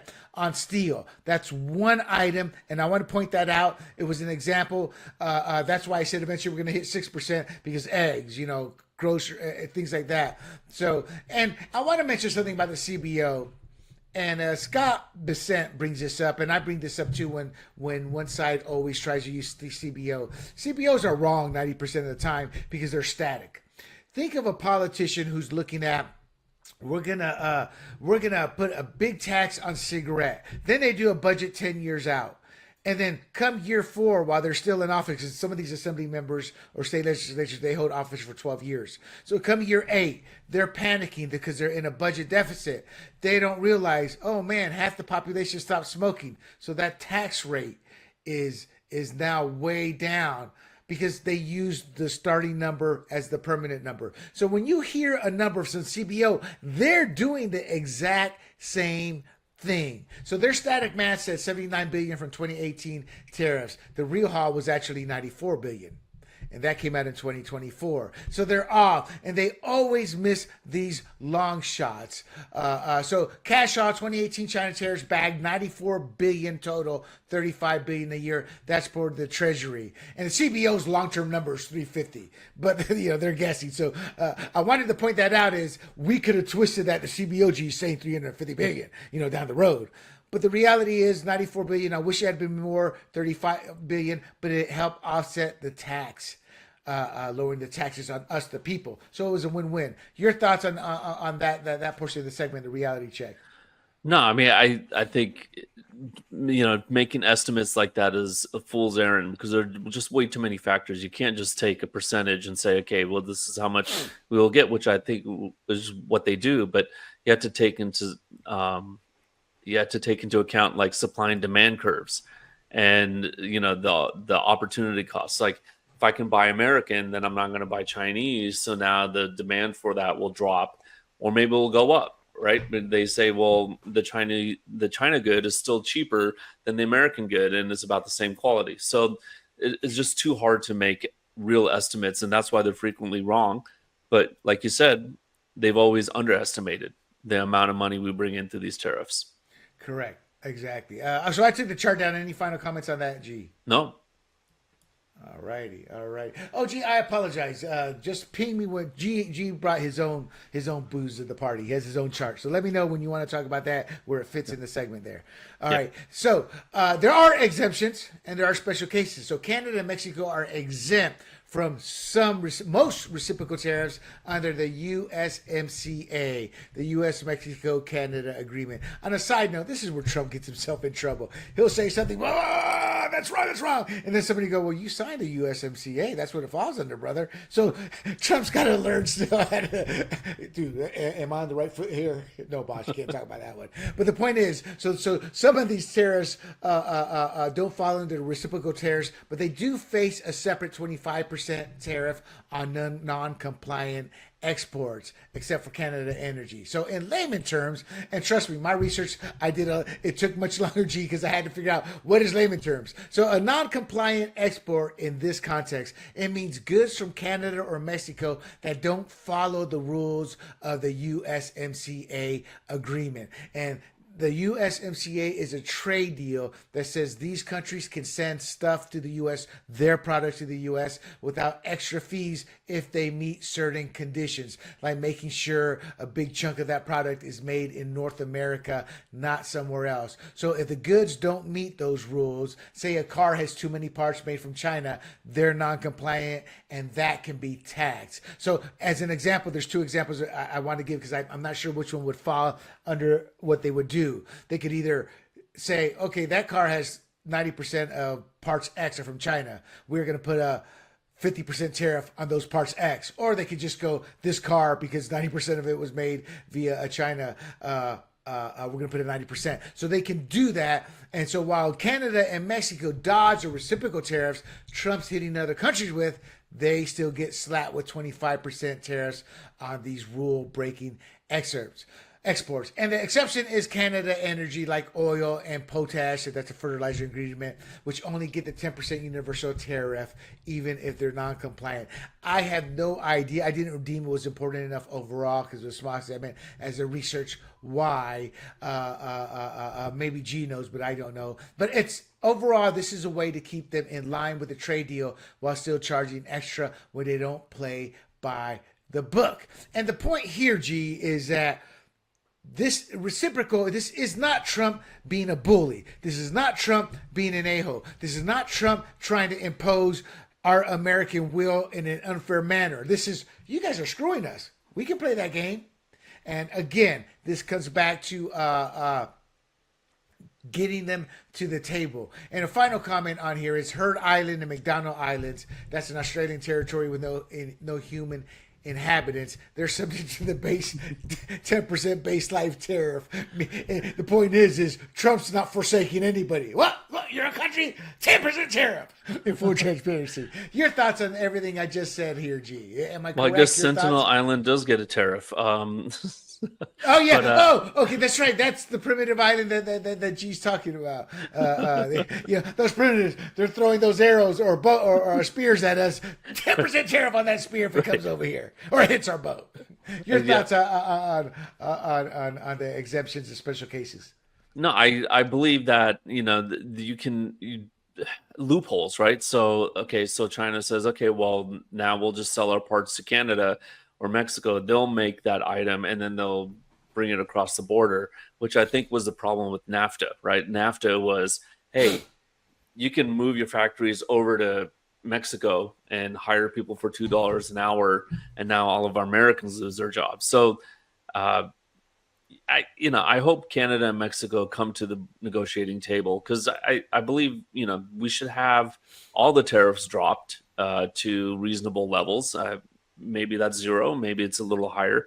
But here's the thing about energy, right? Energy is multiplicative, right? So if you tariff energy, well, that feeds into everything, right? That's like an input cost that feeds into everything. So now you're really causing inflation, which is what happened during Biden's term. And Trump said it, when you have high energy prices, well, you got to drive everything. You got to run factories. You've got to drive the raw goods from one place to the other to get into the factories, to run the factories, which people are working and they're driving their cars. So it's a very geometrically growing input price or input cost, which drives the cost up of everything. So I think that's why Trump said, well, energy, will leave that at 10%. And I wish it was 0%. Right, bring down all our costs. It's a powerful tool, and to show how powerful it is, some governor of one of the provinces, or whatever his title is, the equivalent of a governor or mayor of a province over there, was trying to use that up in the Buffalo area, New York, and threatening. And then Trump went to Canada itself. Really, you do that, we're going to do this. And the big wigs at Canada said, "Little man, shut your trap." And little man came out, "I'm so sorry, I'm not going to do that." Of course, he didn't say it like that, but that's in essence what happened. He was. He was. I think it's the governor of Ontario, or Ontario province. Yeah. Okay, let's get into the economic context here. Okay, so let's get into the economic context of all of this. So let's start out with China. So the U.S., what Trump talks a lot about, G, is trade surplus. So for example, the U.S. trade deficit, we are in a trade deficit with China, and that was about 300 billion. The Chinese import 440 billion in Chinese products and services, and that's a 67% trade surplus for China. That's relative to what we're exporting to them. And so why is change needed? This is a Trump policy here, G, and I want to get your thoughts on this. So first of all, we got to go back to history, the 2020. COVID proved our supply lines suck. 80% of companies got jammed, meaning we were jammed. G just talked about how in energy, that's what uses to fuel everything, get everything to its destination. Well, that was jammed up 80% because of COVID. No chips for cars. Companies took big hits. China owns, for example, 70% of rare earth materials. So think phone and missiles and metals. So everything from our civilian products to our military products were cut off. 90% of fancy chips, they were wide. So we lost all that. And then we're speeding towards a money cliff. This is what the Trump admin is saying. So we learned from COVID. We got to fix that and shore that up. But they're also saying we're speeding towards a money cliff. Our debt's 36 trillion, up 1.2 trillion from last year. The spending is crazy. 1.9 trillion in 21, 1 trillion in 22. This is from the CBO. I just hammered them and I'm using the CBO number. But the economy's shrinking. This is not debatable, people. We're down at a negative 1%. That's a Atlanta Fed. Stocks tanked 5 trillion this week. Well, granted, that was partially Trump, but we are on a downward trend and a crash of sorts is coming. The supply's a mess. China's got her goods in tech by the throat. The debt's piling up fast. The economy's wobbling. It's time to switch gears or bust. That is what Trump is stating. Your thoughts, Jee Man? So we're heading into hyperinflation if we have to pay 4 to 5% on our debt, right? So we need the interest rates to drop as quickly as possible. And I think that's another reason why Trump says, okay, well, a lot of debt's coming due. We need to repay it this year in 2025. So let's tank the stock market. I think, again, it's intentional.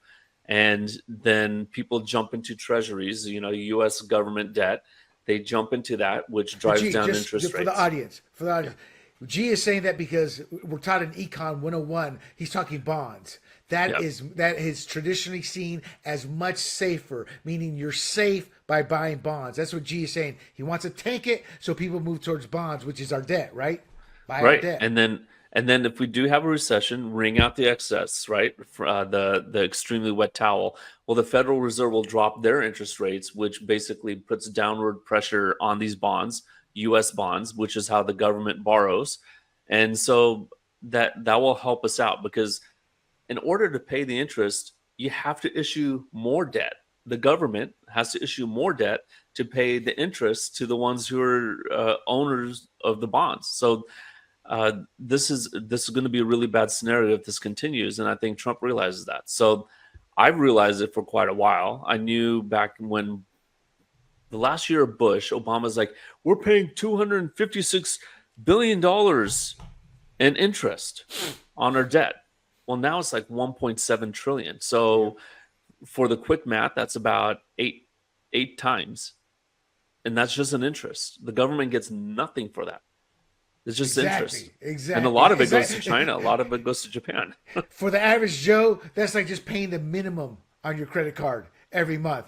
And you wonder why you're going to be 20 years before that $800 dress you bought is an $8,000 dress. That you don't realize because, got the minimum out of the way. I'm good for this month. You don't realize you're going to be paying forever on it. And that's what G is saying here. All right, so G was saying, hey, man, we're a third of the way done. We got lots to do. But here's a big chunk we're going to condense. So, and that is the implementation and negotiation landscape. And this is what G's been waiting for. This is what he's been pining for. I was about to say an old sailor analogy here, but I got to keep it clean for the producers.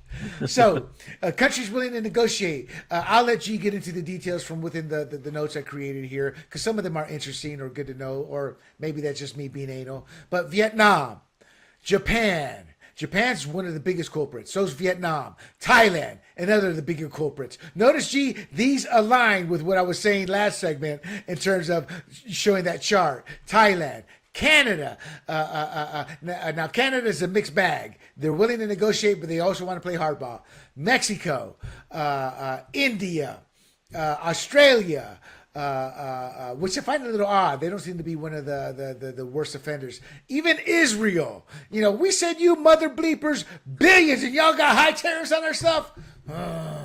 Malaysia. I'm looking forward to having cheaper workout shirts. And so your thoughts on the fact that on day one, and while the stock market crashed, when this came out, the stock market did bump up briefly because these companies came out. And we're going to talk about that nonsense here soon. Before I get your thoughts on that, some of the non-compliant countries like the European Union and China, they are talking retaliation. However, their primary response does lean toward countermeasures rather than negotiations, but we fully expect them to come to the negotiation table because we hold the leverage. You know, then there's others such as South Korea and the UK who are assessing. The bottom line on all this, the situation is fluid and additional countries will emerge that are willing to negotiate as more responses are documented in the coming, at this point, hours or days. Thoughts, G?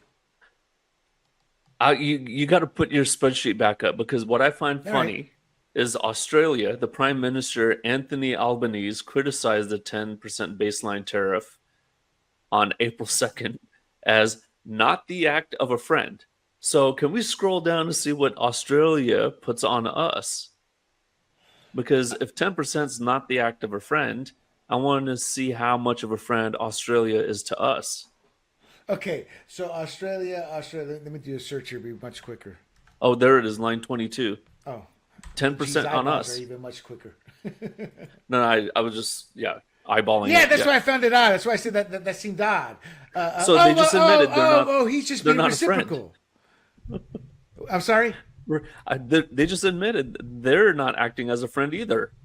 Yeah. So in essence, he said, well, you got us at 10%. We're going to get you at 10%. So technically, they're going to hit the hardest, 100% for 100%. You know, and that's what Trump is saying. This is the baseline. You want to negotiate with America? This is where it starts. Oh, no. This is the baseline. This is what you want the pass go come into America. It starts at 10%. Is that what he's saying? Yeah, I believe so. And here's the thing. Like, I thought that American goods were too expensive. So why are they putting additional tariffs on them? That I don't even understand that. If it's already luxury good over there.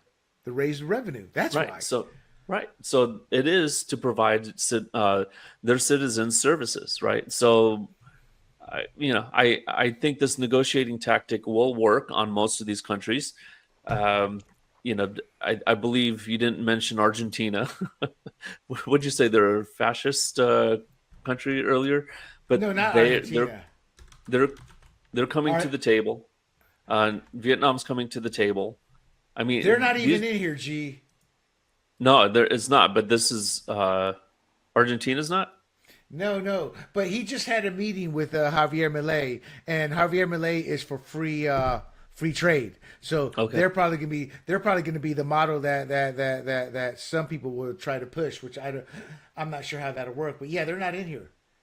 Let me do it. So what I think was going to happen is going to be a critical mass, right? Like at first you got these few countries. I'm sorry, G. There they are. Okay, there it is, 10%. So that's not obscenely high. But what's going to happen is going to be a snowball effect, right? You have these smaller countries coming in saying, okay, we'll negotiate. But when you get one big country capitulate, I would guess that would be Canada the domino first. effect. Yeah. That's going to be China. Canada will cause all these other countries. Maybe it will be Japan. Maybe Japan has already signaled that they want to come to the table. Then maybe they're the ones that causes the rest of the big countries to flip. Will China negotiate? I'm not sure that they will. I think they will, and we'll talk about that here shortly. I do want to keep moving only because of the time frame. But Japan noted Japan's preference for talks over immediate retaliation. They are dependent on us. Here's the bottom line, people. Let me remove this chart here. But the bottom line is we have all the leverage. We are the economic power. The analysts always say this or that. We're losing the dominance and all that. Yes, we don't have the dominance we used to have. But at the end of the day, all these nations will come talk to us. I want to bring one thing up, G, because this is for we are a service industry, service country, meaning we're not manufacturing anymore. We get our haircuts, we go to flea markets and little booths, people, little shops all over the country. Y'all are gonna be hurting. That I'm not gonna lie about. Why? There's something called the de minimis exception. That is over. And this is important because hairdressers, jewelry shops, places that sell knickknacks like the little hats, the little shirts, the t-shirts, the little chain stuff. So this policy ends the de minimis exception for goods from China and Hong Kong. The easiest way I can say this, G, is, well, let me finish explaining it real quick. That's effective May 2nd. It's a big loophole for low value imports. The cheap stuff that costs $5 and they sell it to you for $15. So in simple terms, the de minimis exception is a rule that lets small, low value shipments like stuff worth less than $800 come into the U.S. That's a package, meaning not one product, but just in general, the package come into the U.S. without paying tariffs or going through a lot of customs paperwork. It's been a big deal for hairdressers and for jewelry stores that are within hair salons or places like that. Think Temu or Shine. They're no longer going to be able to come in with an extra fee. G, in my opinion, those are going to be the Americans who first feel it. Why do I know? My wife, she's getting her final shipments in. I first saw this a year ago. I'm like, what the hell is this big old beach ball orange trash bag filled with, and then she popped it open, all this stuff in plastic wrappings comes out and she's marking it, laying it out, putting it up. Because I help her at her shop, setting up shop. And I'm like, holy mackerel, look at the markup on this stuff. That's coming to an end. So, and I just wanted to say that because it's pretty important. It's a small number, but it's a big, massive amount of little people, how they earn extra income. Your thoughts on something like that? That I think could turn people anti-Trump, because that's when they're going to first realize, why is this so high up? Or why do I have to pay so much? Or why can't I order this anymore?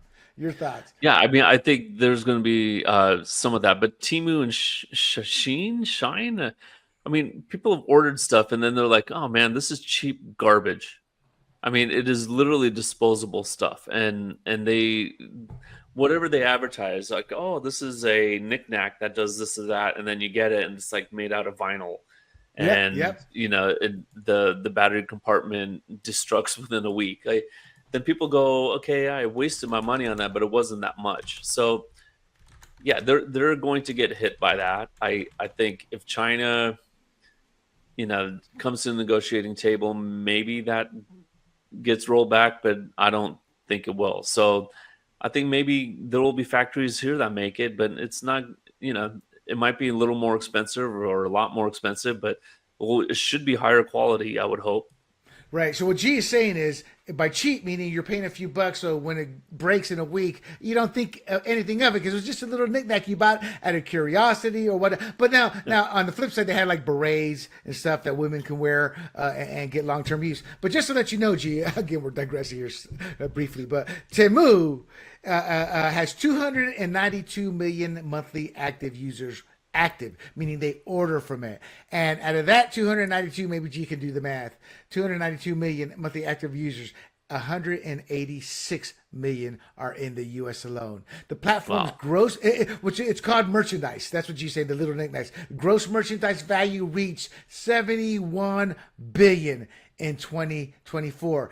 These trinkets and stuff, they're seen as discount e-commerce space. So it grew. That's going away. And I'm okay with that. It's a cheap product. It doesn't pay its fair share. I am into fair share across the board, but not like Democrats want it one way. Okay, so we digressed there, and I apologize. But I thought that was important.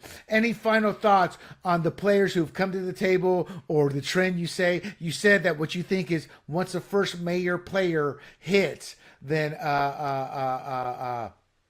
going to be a domino effect. Yeah, and it's only the first week that these were announced. I think some will be stubborn all the way to after the day of inaction, which I believe is May 2nd. So after that, or maybe it's April something, after that, it will be after the pain that they undergo. They say, okay, well, maybe let's talk now. So, Exactly. Yeah. Okay, so what's the current strategy? Doge.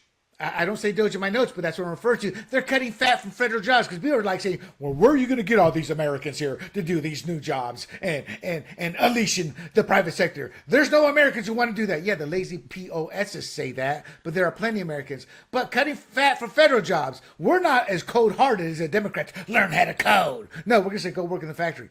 That's a real high-paying wage job right now, because there's not a lot of them. So, and to give you an idea, when McDonald's was charged, or were on average, were paying their people working at a shift $7-8 in South and North Dakota, they were paying $17, $24, $25. Supply and demand. There's going to be a high supply for factory jobs. It's not like the old days. These are going to be sophisticated. You're going to be working through a combination of AI, high technology.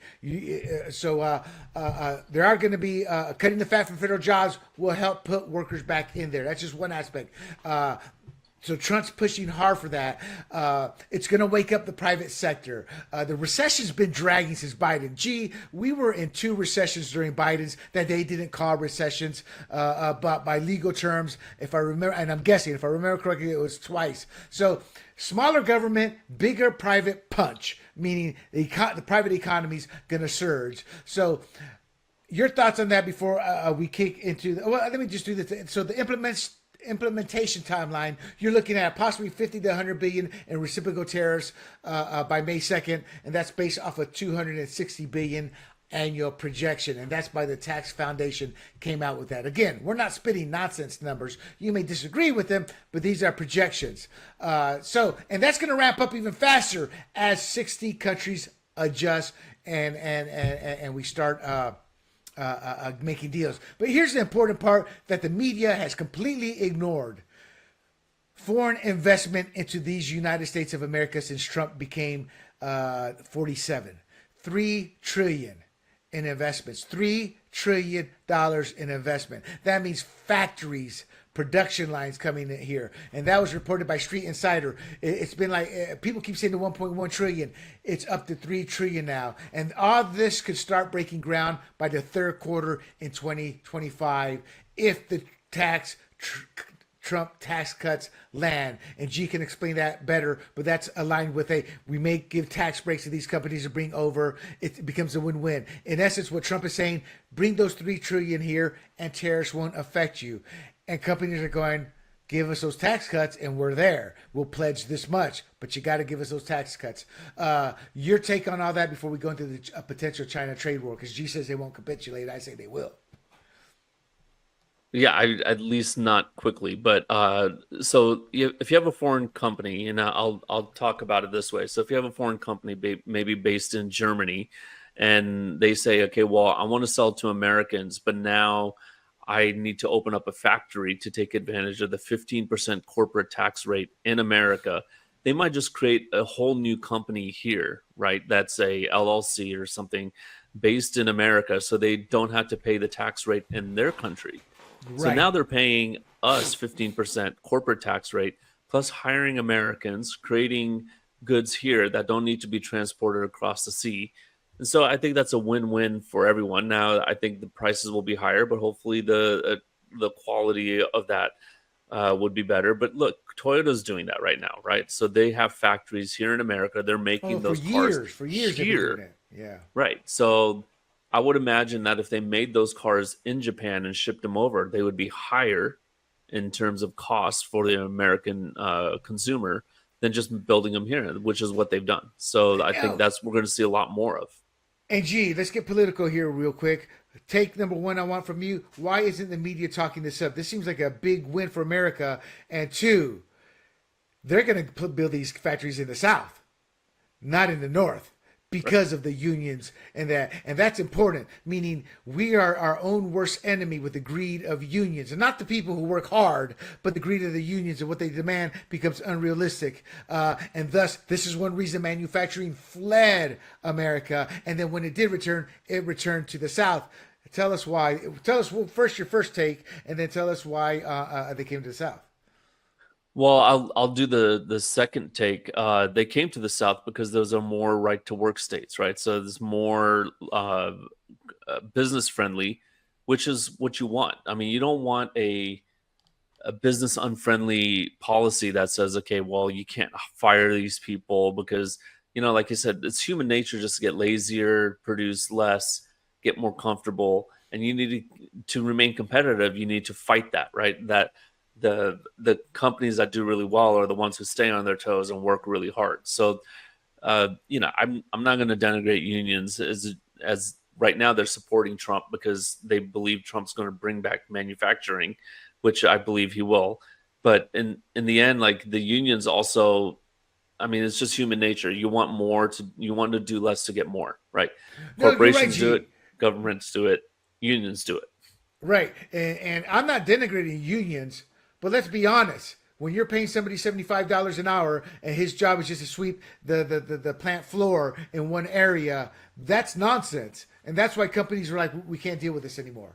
We're going to go overseas. Right. And that's So, what happened. that's I mean, it's high physical labor, but it's easy job and you're getting paid $75 an hour. Like, maybe that's being facetious about that, but yeah, there's no incentive to say, no, I want to become the shift manager and then the operations manager and then the plant manager. Like there's no incentive.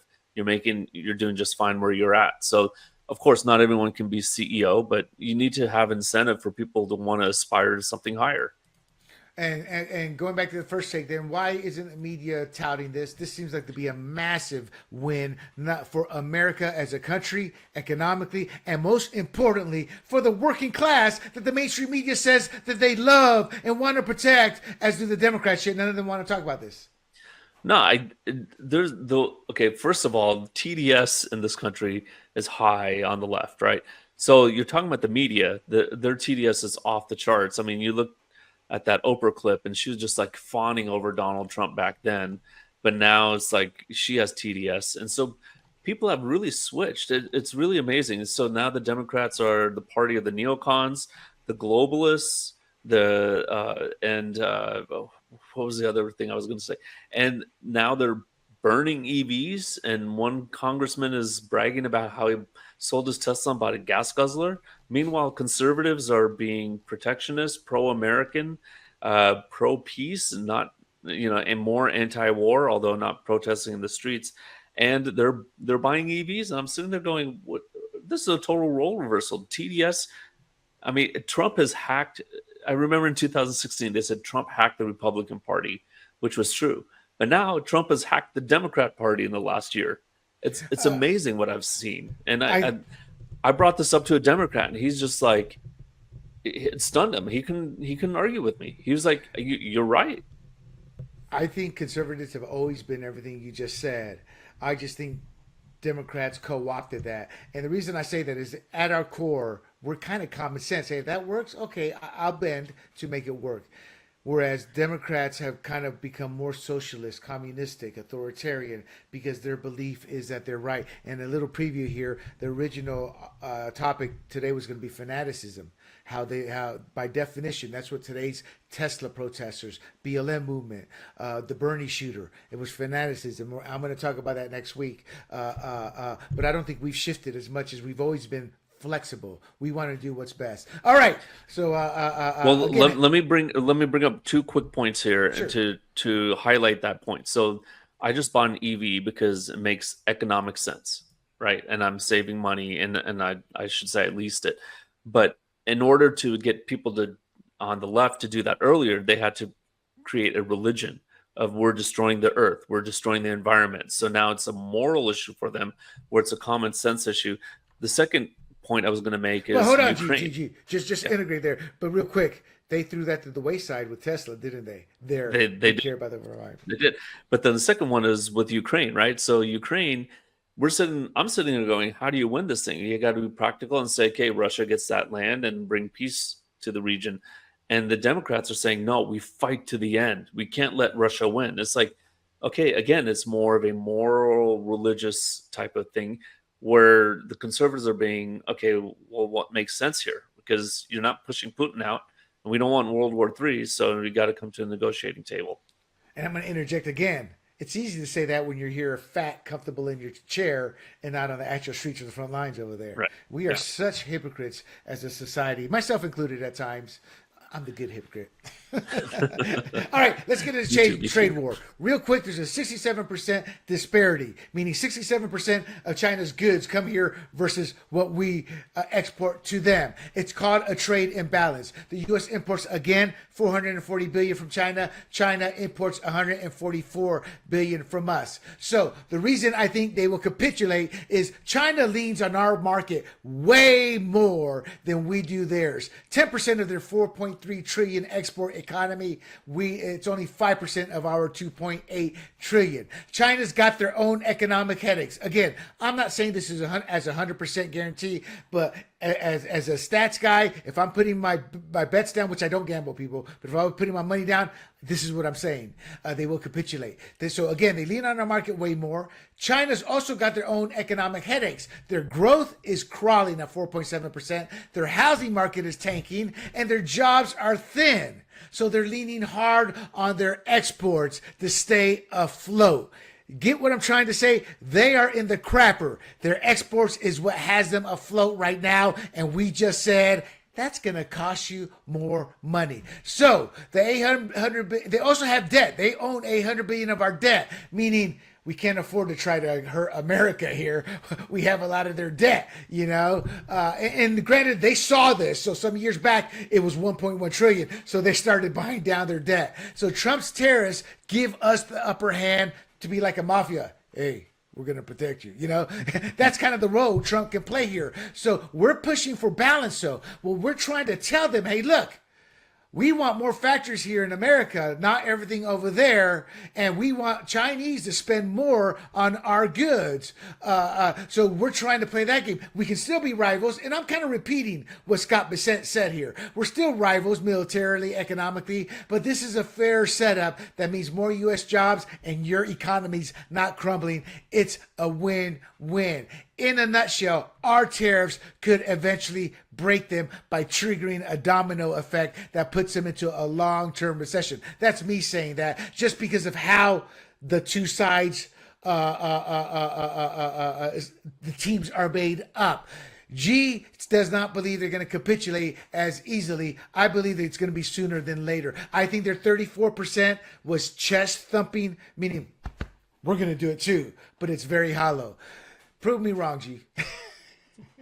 Well, okay, so after the first round of tariffs, and my friends are texting me with their TDS saying, look at what's happening.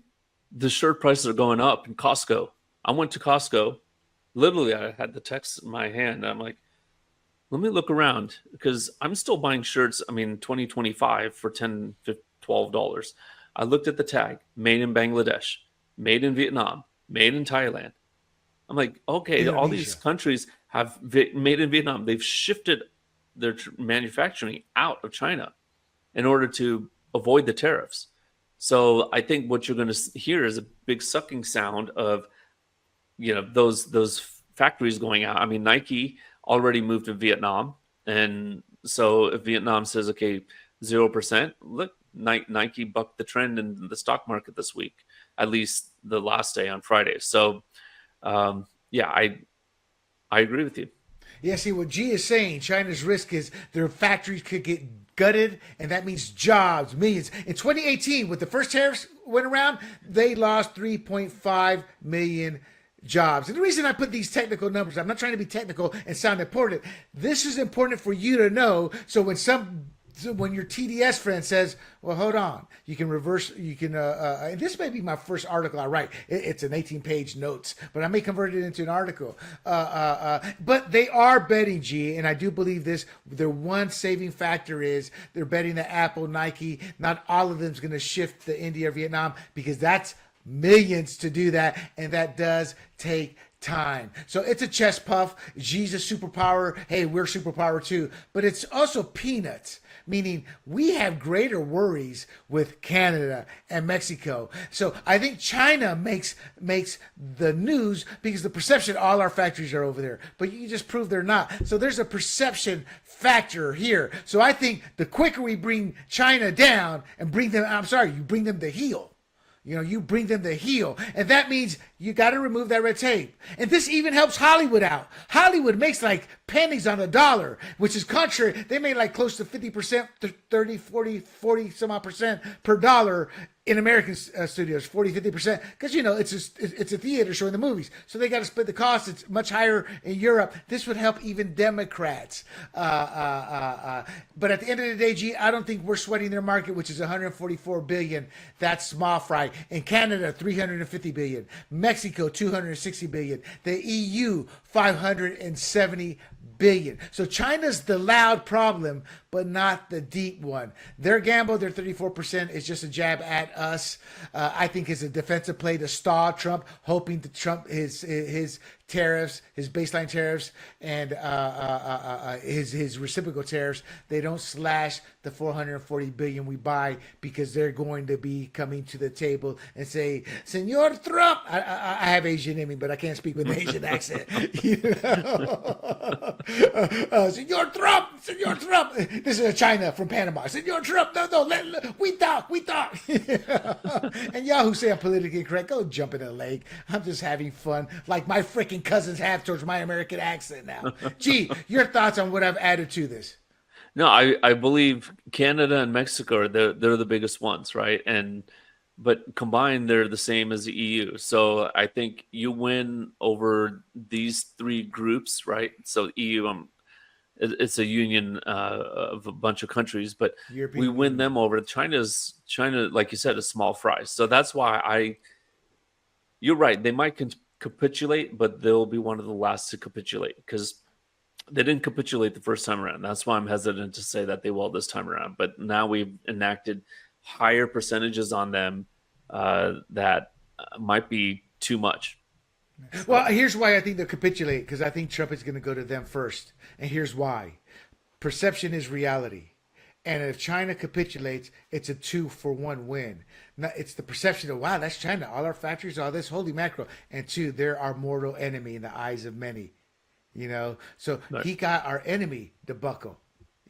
So, and that, by midterms, that's good campaign fodder. So now, real quick, India and Japan are in the same boats, but Japan, I don't know if I had India on my list, but Japan said, no, we'll negotiate. We'll negotiate. Real quick, who is that comedian, G? Long hair, looks like a mullet, big time famous supporter of Trump. Oh, Brand? No, Russell. No, not him. Long hair. JP? Starts with the V. Theo. Okay. There's one of the funniest skits. He's on Bobby Lee's show. Bobby Lee's Asian. He's Korean. He goes, "Theo, so pretend to be my dad, and and you're my father. What would you say?" And he said it in a real Asian accent, "Bobby." He's like, "No, not that." He goes, "I don't know what I'm supposed to say, Bobby." And you got to see it. It's one of the most hilarious. It's like I'm with Patrick but David. I could watch that because I laugh every time. So they do it so funny. Theo Vaughn, I've come to enjoy him. He's actually funnier than I thought. All right. So you mentioned the EU. They're talking 20% tariff. Canada is talking 25% tariff. But we hold the leverage, G. Absolutely. I mean, a lot of the money is over here, right? So we'll hold the leverage. I mean, EU, those guys have not ever gotten along. I mean, you're talking thousands of years of war. So they're going to band together and be EU strong, but no, that's not going to last long. I mean, you look at little countries like Greece, and they're going to say, no, I think we want to reduce our tariffs to have Americans buy our goods. I'm not sure what we buy from there other than olive oil, but and that's one of the biggest mafia crowded industries ever. Could be, yeah. No, it is. I read an article on that. Mafia. Oh yeah, okay. Oh, it's big. So it's big, bro. It's big. Yeah. So I think EU they'll try to band together, but I'm looking at UK. I mean, there's 10% tariffs on U.S. imports, so maybe that will just stay the way it is. But the EU itself, I mean, I think they will capitulate one by one. I mean, it's like picking off the weaker ones, and then the rest of them will follow suit. Right. The UK was complaining about the tariffs, and Sergio, what's his name? Sergio Gorka. What's Gorka's name? He was on their TV. He goes, "What are you complaining at? You're our allies. We only charge you 10%. Stop complaining." And they could not stand him because they're very pro idiots over there. Okay, so this is Trump's long-term strategy, people. He wants to lift to 50%. Again, wages jumped 16% last time tariffs were enacted. He wants to do that again. Tariffs could haul in about 300 to 600 billion in a year, and that's based from the Tax Foundation, up 600 billion with extras. Now that's Navarro, a Trump acolyte, so take that one with a grain of salt. But we did pull nearly 3 trillion in investments, as we stated. So they want to start big with the tariffs, then ease off with the new jobs, taxes, and lower deficits as we begin to build here. But here's the key. I was repeating myself there, but I think that's important to do that.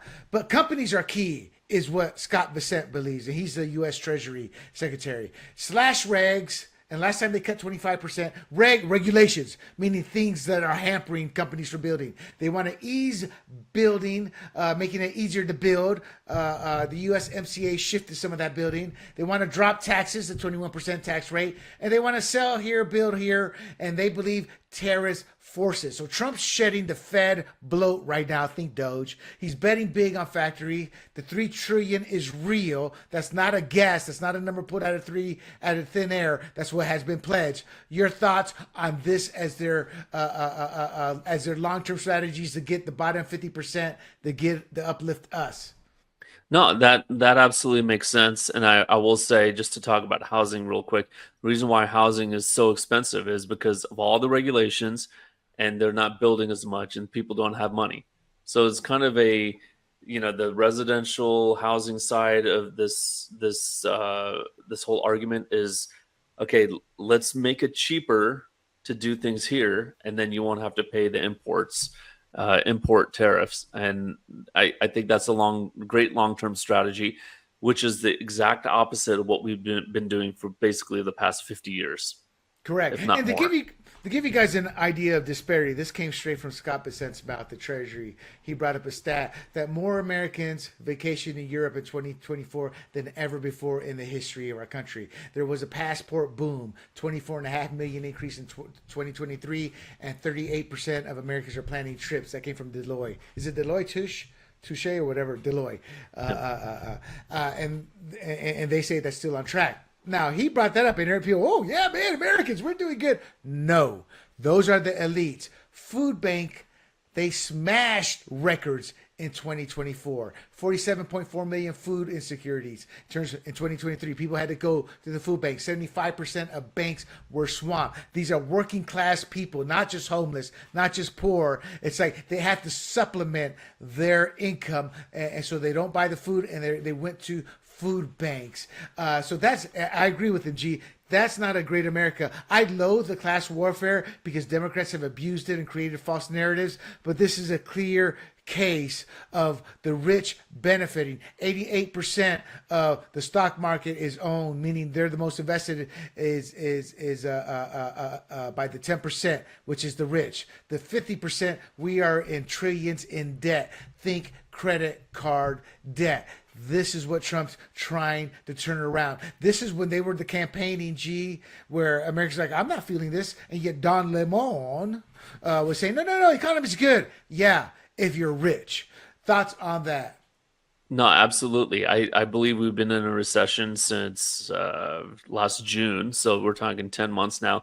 Recessions usually are called 9 to 12 months late. So maybe 6 to 12 months late. So we're not even on the 12-month mark. And I think people have been feeling it for a while. And it's not hey, we're in a depression type of deflation, bad economy. This is prices have gone up so much because of exactly that, the rich, right? So if you look at the gap between the rich and the poor, and the wealth of the rich increased by the highest amount or the highest percentage in the last 4 years, between 21 and 24, during the time Biden said, I'm going to go after those rich people.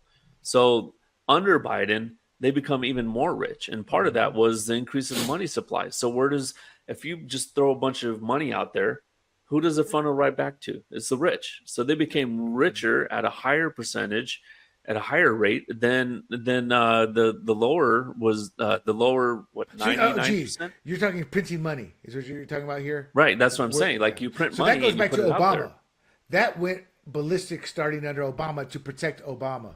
Right. Yeah. Well, and it happened under Trump 1 as well, and it's always going to happen under any No, they president. did not print as much money as Trump. I think to hurt him. That No, was no, one of that's the true. issues. That's I'm that's like, y'all true. stopping this. They called it QE, whatever. You Right. know? Yeah. The QE. Right. But under Biden, it was. I mean, it was on steroids. It was on nitro, and so the rich became extremely wealthy. Prices went up, and the people who were maybe making a little more, like let's say 10% more, but their prices went up by 25%. Well, now they're 15% poorer because Those are they're the only people that making Don 10% Lemon. more. Those are the people that Don Lemon said, no, the economy's good. We're like, Right. Right. yeah. So Right. to put in Because layman he's got terms, millions in the bank. yeah. So to put in layman terms, what the Jee Man is saying is, Trump could have continued this nonsense, and that meant issuing more debt. You know, meaning we go from 35 trillion to 36, 37 trillion. The printing of money to kind of get the economy on the surface looking good, but realizing that, hey, inflation is going to continually hit us. And as G said, okay, you got a 10% increase. But out the goods and services you buy has a 20, the 40, the 70% increase. Biden, oh, look at all these jobs I created. Well, if they're government jobs, who's paying them? Got to raise taxes to pay more government jobs. And this would crash us again. Gee, I want your input on what I just said. Am I incorrect? Because a lot of this is me kind of like looking at it and going, huh.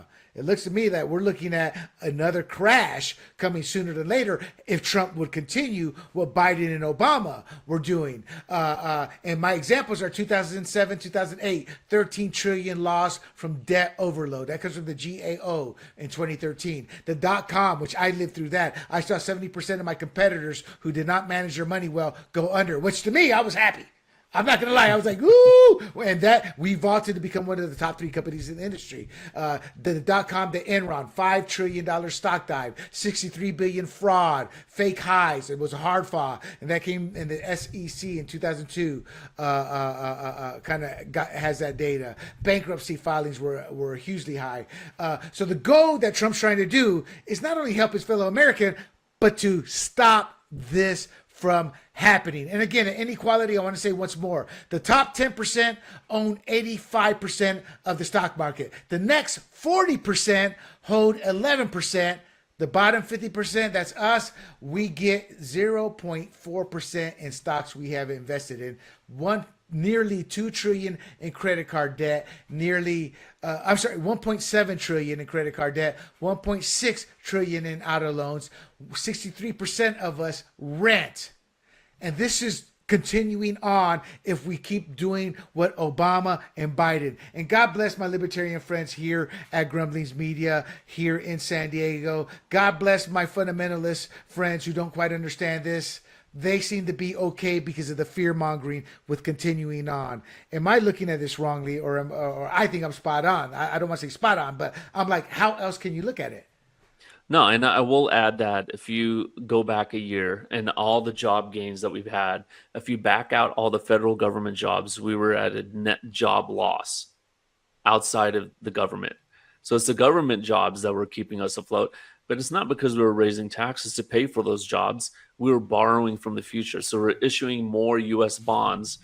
And that's inflationary because when you issue more bonds, then you have to pay more interest and you have to print more money to do all that. So that was a really bad trajectory we were on. Thank God that Elon Musk helped Trump with Doge to figure out where we can cut the fat. He's done way more than I thought we would do. I thought it would be a couple cuts here and there. Remember, we had that conversation a few weeks back. Couple cuts here and there, and then we'll give up the effort. But no, it's continued and is still continuing to cut. Right. And G, we're almost done here. We got a couple of segments left here, but I don't want to dawdle on him too long. I believe in what Trump's doing from the perspective, you got to give it a chance.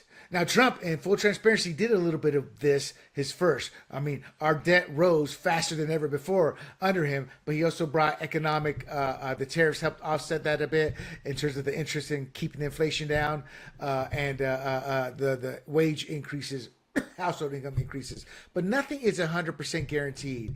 And I want to explain to the audience, people are trying to scare you by saying, no, Trump doesn't know what he's doing. He's just throwing darts at the board. He's just hoping. No, Trump is taking a calculated risk. He went through this in 2018 with the tariffs, 94 billion in the treasury, 16% wage gains.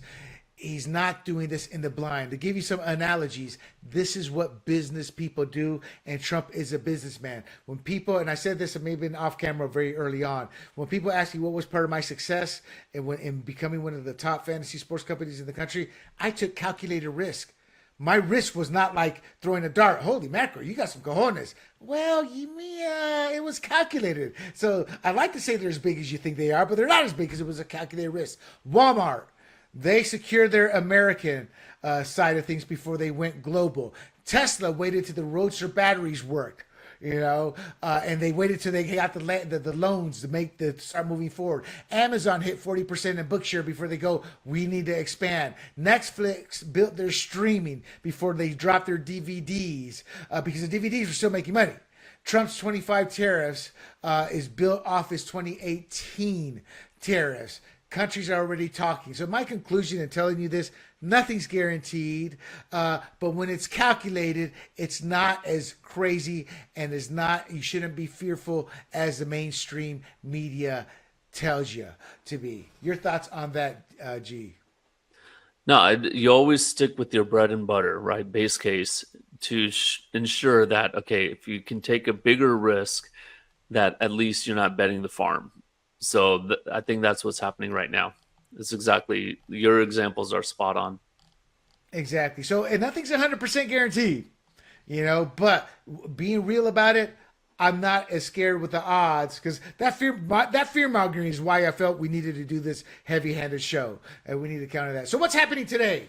Well, not today. The show was going to be live streamed last night in full transparency. Yesterday, the Dow tanked 2,200 points. It closed around 40,000. G thinks this is being done not on purpose, but one of the side effects, Trump is okay with it. So the markets don't wait for bleep to hit the fan. They kind of try to figure out what's coming. And with stock market, it's always extreme, So they're reacting to Trump's policy right now. Just for the audience, correct, G? Is that how they're looking at it? No, the markets hate uncertainty, they hate chaos, and they're projecting what these tariff rates would do to the American economy. But again, we know that these tariff rates are not the actual tariff rates that we'll end up landing on because negotiations will still happen. Exactly, and to put it in layman terms, and not that G isn't, but in examples, think of investors see the tariffs jacking up the cost of your iPhones, clothes, car parts, and they're looking at profits will shrink. So companies like Apple, 90% China made, and Nike, Vietnam heavy, they got hammered, and they were reacting to what's going to happen to those companies. So they view this as we're in a fragile moment. So is this the question, G, for the audience? Is this legit or overblown? The markets are moving on expectations, as G said, not just results. It was the worst day since 2020, 4 to 5% drop then too. So this isn't fake. This is real. They're hyping up recession below 50%.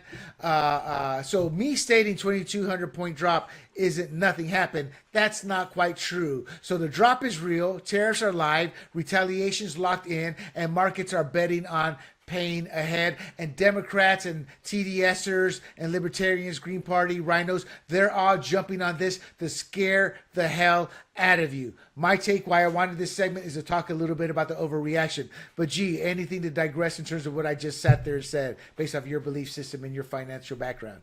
There's an overreaction as to what will happen with the tariffs. But as I mentioned before, when the stock market is this overvalued, it usually climbs a wall of worry. And this happened in 2007. It climbs and climbs and climbs beyond the ability of someone like me. I sold a lot of my stock in late 2023.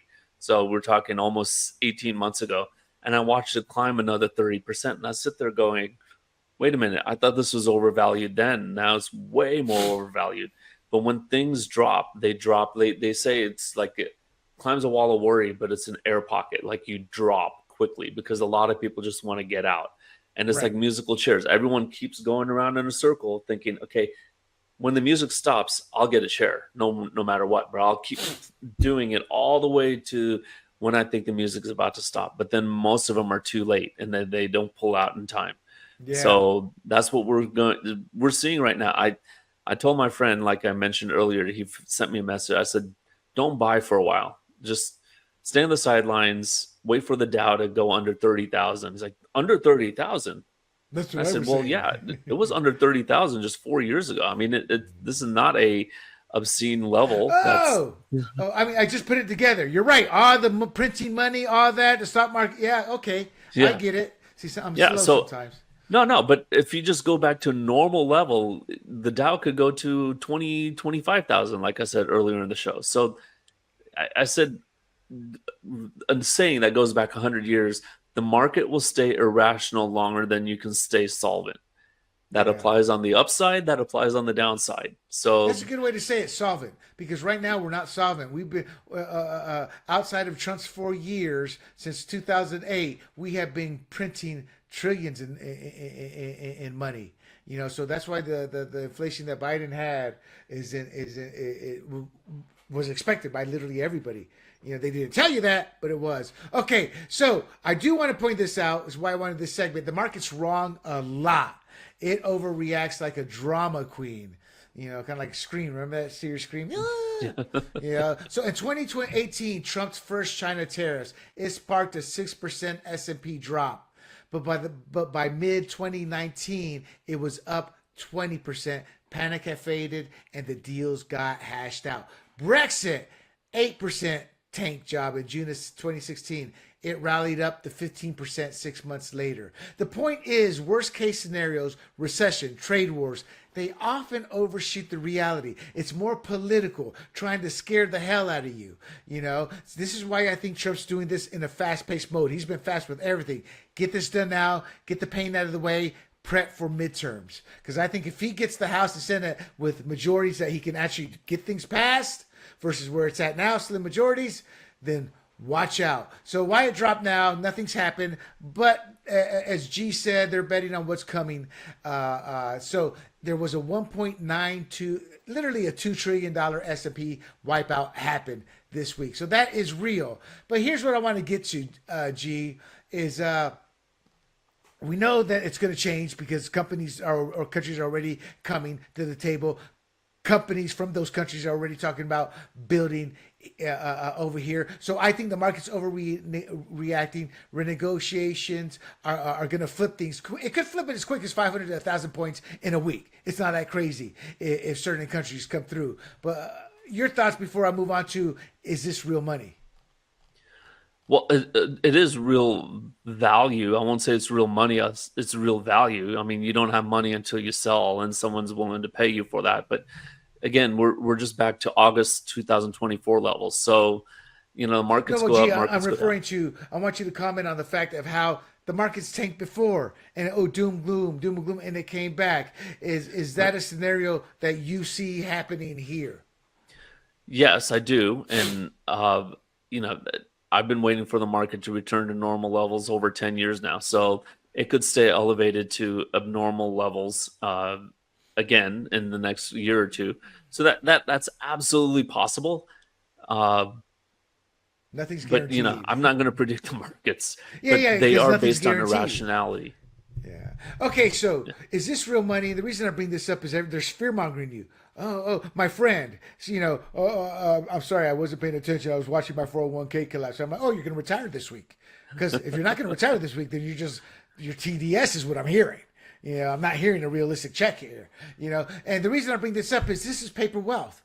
And that's even per Investopedia, who came out and said, this is paper wealth. And that means the value is shrinking, but it's not cash. So who feels this? This is who feels it. The rich are feeling this, not the working class. Why we have 0.04% in the market, you know? So a billionaire's $10 billion portfolio, it drops by 600 million. Most Americans, 55% own no stock. But William, there's $7 trillion in retirement funds. That took a hit. Are you retiring today, this week? If you are, and you're counting on that money, then you got a bad freaking financial planner, because he should have been warning you about this. When you're at retirement age, you should be minimum or most 1/3 of your wealth in the stock market. The rest should be in very, very conservative investments. Think bonds, as G talked about earlier. So, but yes, if you're retiring soon, it's not just a number. But jobs aren't getting cut because of this, but they tend to be overseas jobs right now, because it's those countries being hit, and that's what's going to bring them to the table. We're not going to get hit early on. So I believe social media is overreaction. This is TDS. This is the mainstream media fear-mongering. For the average Joe, this is not a big deal right now. 70% of Americans, sadly, live paycheck to paycheck. This is Wall Street's headache. So unless you're cashing out your 401k real soon, the 1.92 trillion is noise for most people and not real pain. 9 countries came to day of tariffs saying we're going to negotiate some of the countries with the highest tariffs. Today it's investor panic. It's not your rent bill. So what's next, G? Well, I think there's going to be a lot more pain ahead. The market's going to be turbulent, and it's funny that you said that. It's the top people who basically feel this. So I watched Jesse Waters yesterday, and he told Victor Davis Hanson, both very wealthy people, like, don't look at your portfolio, just go enjoy the weekend, hit the beach. And that's exactly right. When you see values drop like that, it affects you twice as much as a gain. So, for example, if you lose $1, you're more likely to panic than you're to be happy if you gain $1. People are more risk averse and more pain averse. So, for those who own stocks, I say, basically just go enjoy the weekend and actually go enjoy the next 6 months and say, I'll come back to the portfolio back at that point. But for those who are not in the market, don't get in the market right now. This is going to be a wild ride for quite a while. It's going to be a correction. And that's what they're not telling you. They're trying to scare you. And you can darn well bet right now, Trump's people said, you're not going home, or make sure your mobile is on, because we can start negotiations at a moment's notice with some of these countries. Because Trump is like that. Okay, you want to negotiate? Freeze the tariffs. I guarantee you the tariffs are probably frozen for these countries that said, let's talk. As long as they start talking. And that's what you're going to start hearing over and over and over. So to everybody, we're going to break this show into segments. We went everywhere. We digressed. We had fun. We hope we put it into layman terms. And that was my goal. So you understand. And I want to break this up into segments. Our producer won't be happy hearing, what? I got to do 12 segments here? Yes, because it's going to be broken down in segments so you can understand every aspect of it. G, any final words before I close? And for those who tuned in, thank you. Thank you for tuning in. Oh, actually, we're not live streaming. So those of you who are going to watch us in one go, thank you. G, final words. No, this is a major inflection point for our country. I think what happened in 2016 to 20 was a trial run, but this is a major inflection point, and we'll see if it's successful. I believe it will be, and a lot of others don't. But the globalization, the unchecked globalization of labor and economics has, I think, impoverished the bottom 50% of our country, and that's unfortunate. So hopefully, our trade gets more freer, and as a result, a lot of jobs come back here. I agree, and I assume by inflection point you meant this is a big moment in our country right now. Yeah, and this is like a Ronald Reagan type of moment, Ronald Reagan, FDR type of moment. And I'm glad you bring that up. I want to close the show out, but damn it, you brought something up that triggered my memory in a good way. Ronald Reagan is immortalized for what he did with the economy. He took the 70% tax rates that most millionaires, it was more millionaires than billionaires, just a handful of billionaires at that point in time, than they were paying. They were using the tax loopholes, they're using everything. We weren't getting the tax revenue. He blew up how the machine was working and changed it up. He believed in his supply side. The fear mongering was in there, and yet he immortalized himself by putting us on a path of greatness. That George Bush kind of screwed up. But that said, Trump is a narcissist, but Trump wants to help us. But Trump is also smart enough to see this is his Reagan moment. If he can make this happen, he will be immortalized, because G is absolutely correct. 50% of the country is suffering. is suffering. All these people you hear talking on these shows, they're not part of that bottom 50%. They're in the top 10%. Even the producers working at these networks that are working class, they're in the top 30%, 30% based on what they work. Union workers are in the top 30%. The everyday Joe is not. And that is who Trump is trying to help. Nothing is guaranteed, my friends, but you need to understand the bigger picture and not let the fear-mongering scare you. I hope this episode has helped you tremendously. And before I forget, you can find this podcast and others like it at grumblingsmedia.com. Bookmark it. grumblingsmedia.com. You can also find us, and if you're watching this, you're more than likely watching it on YouTube, Rumble, Apple, Spotify, or Pandora. Those are under the handle Grumblings Media. Once again, we're going to chop this up into segments to help you out, but I think, G, we did the job. We took everything and we broke it down into layman terms, and that was our goal. So, for G... Oh, I was going to say G Mangani, but no, for the Jee Man. I am William Del Pilar, and this is Fired Up. And until next week, we bid you adieu. Hey everybody, this is Big John from Grumblings Media, and I just want to say thank you for watching our content. If you want to support our efforts here at Grumblings Media, just smash the subscribe button right here, totally free, or just go ahead and consume more of our great content. Click either one of these two boxes.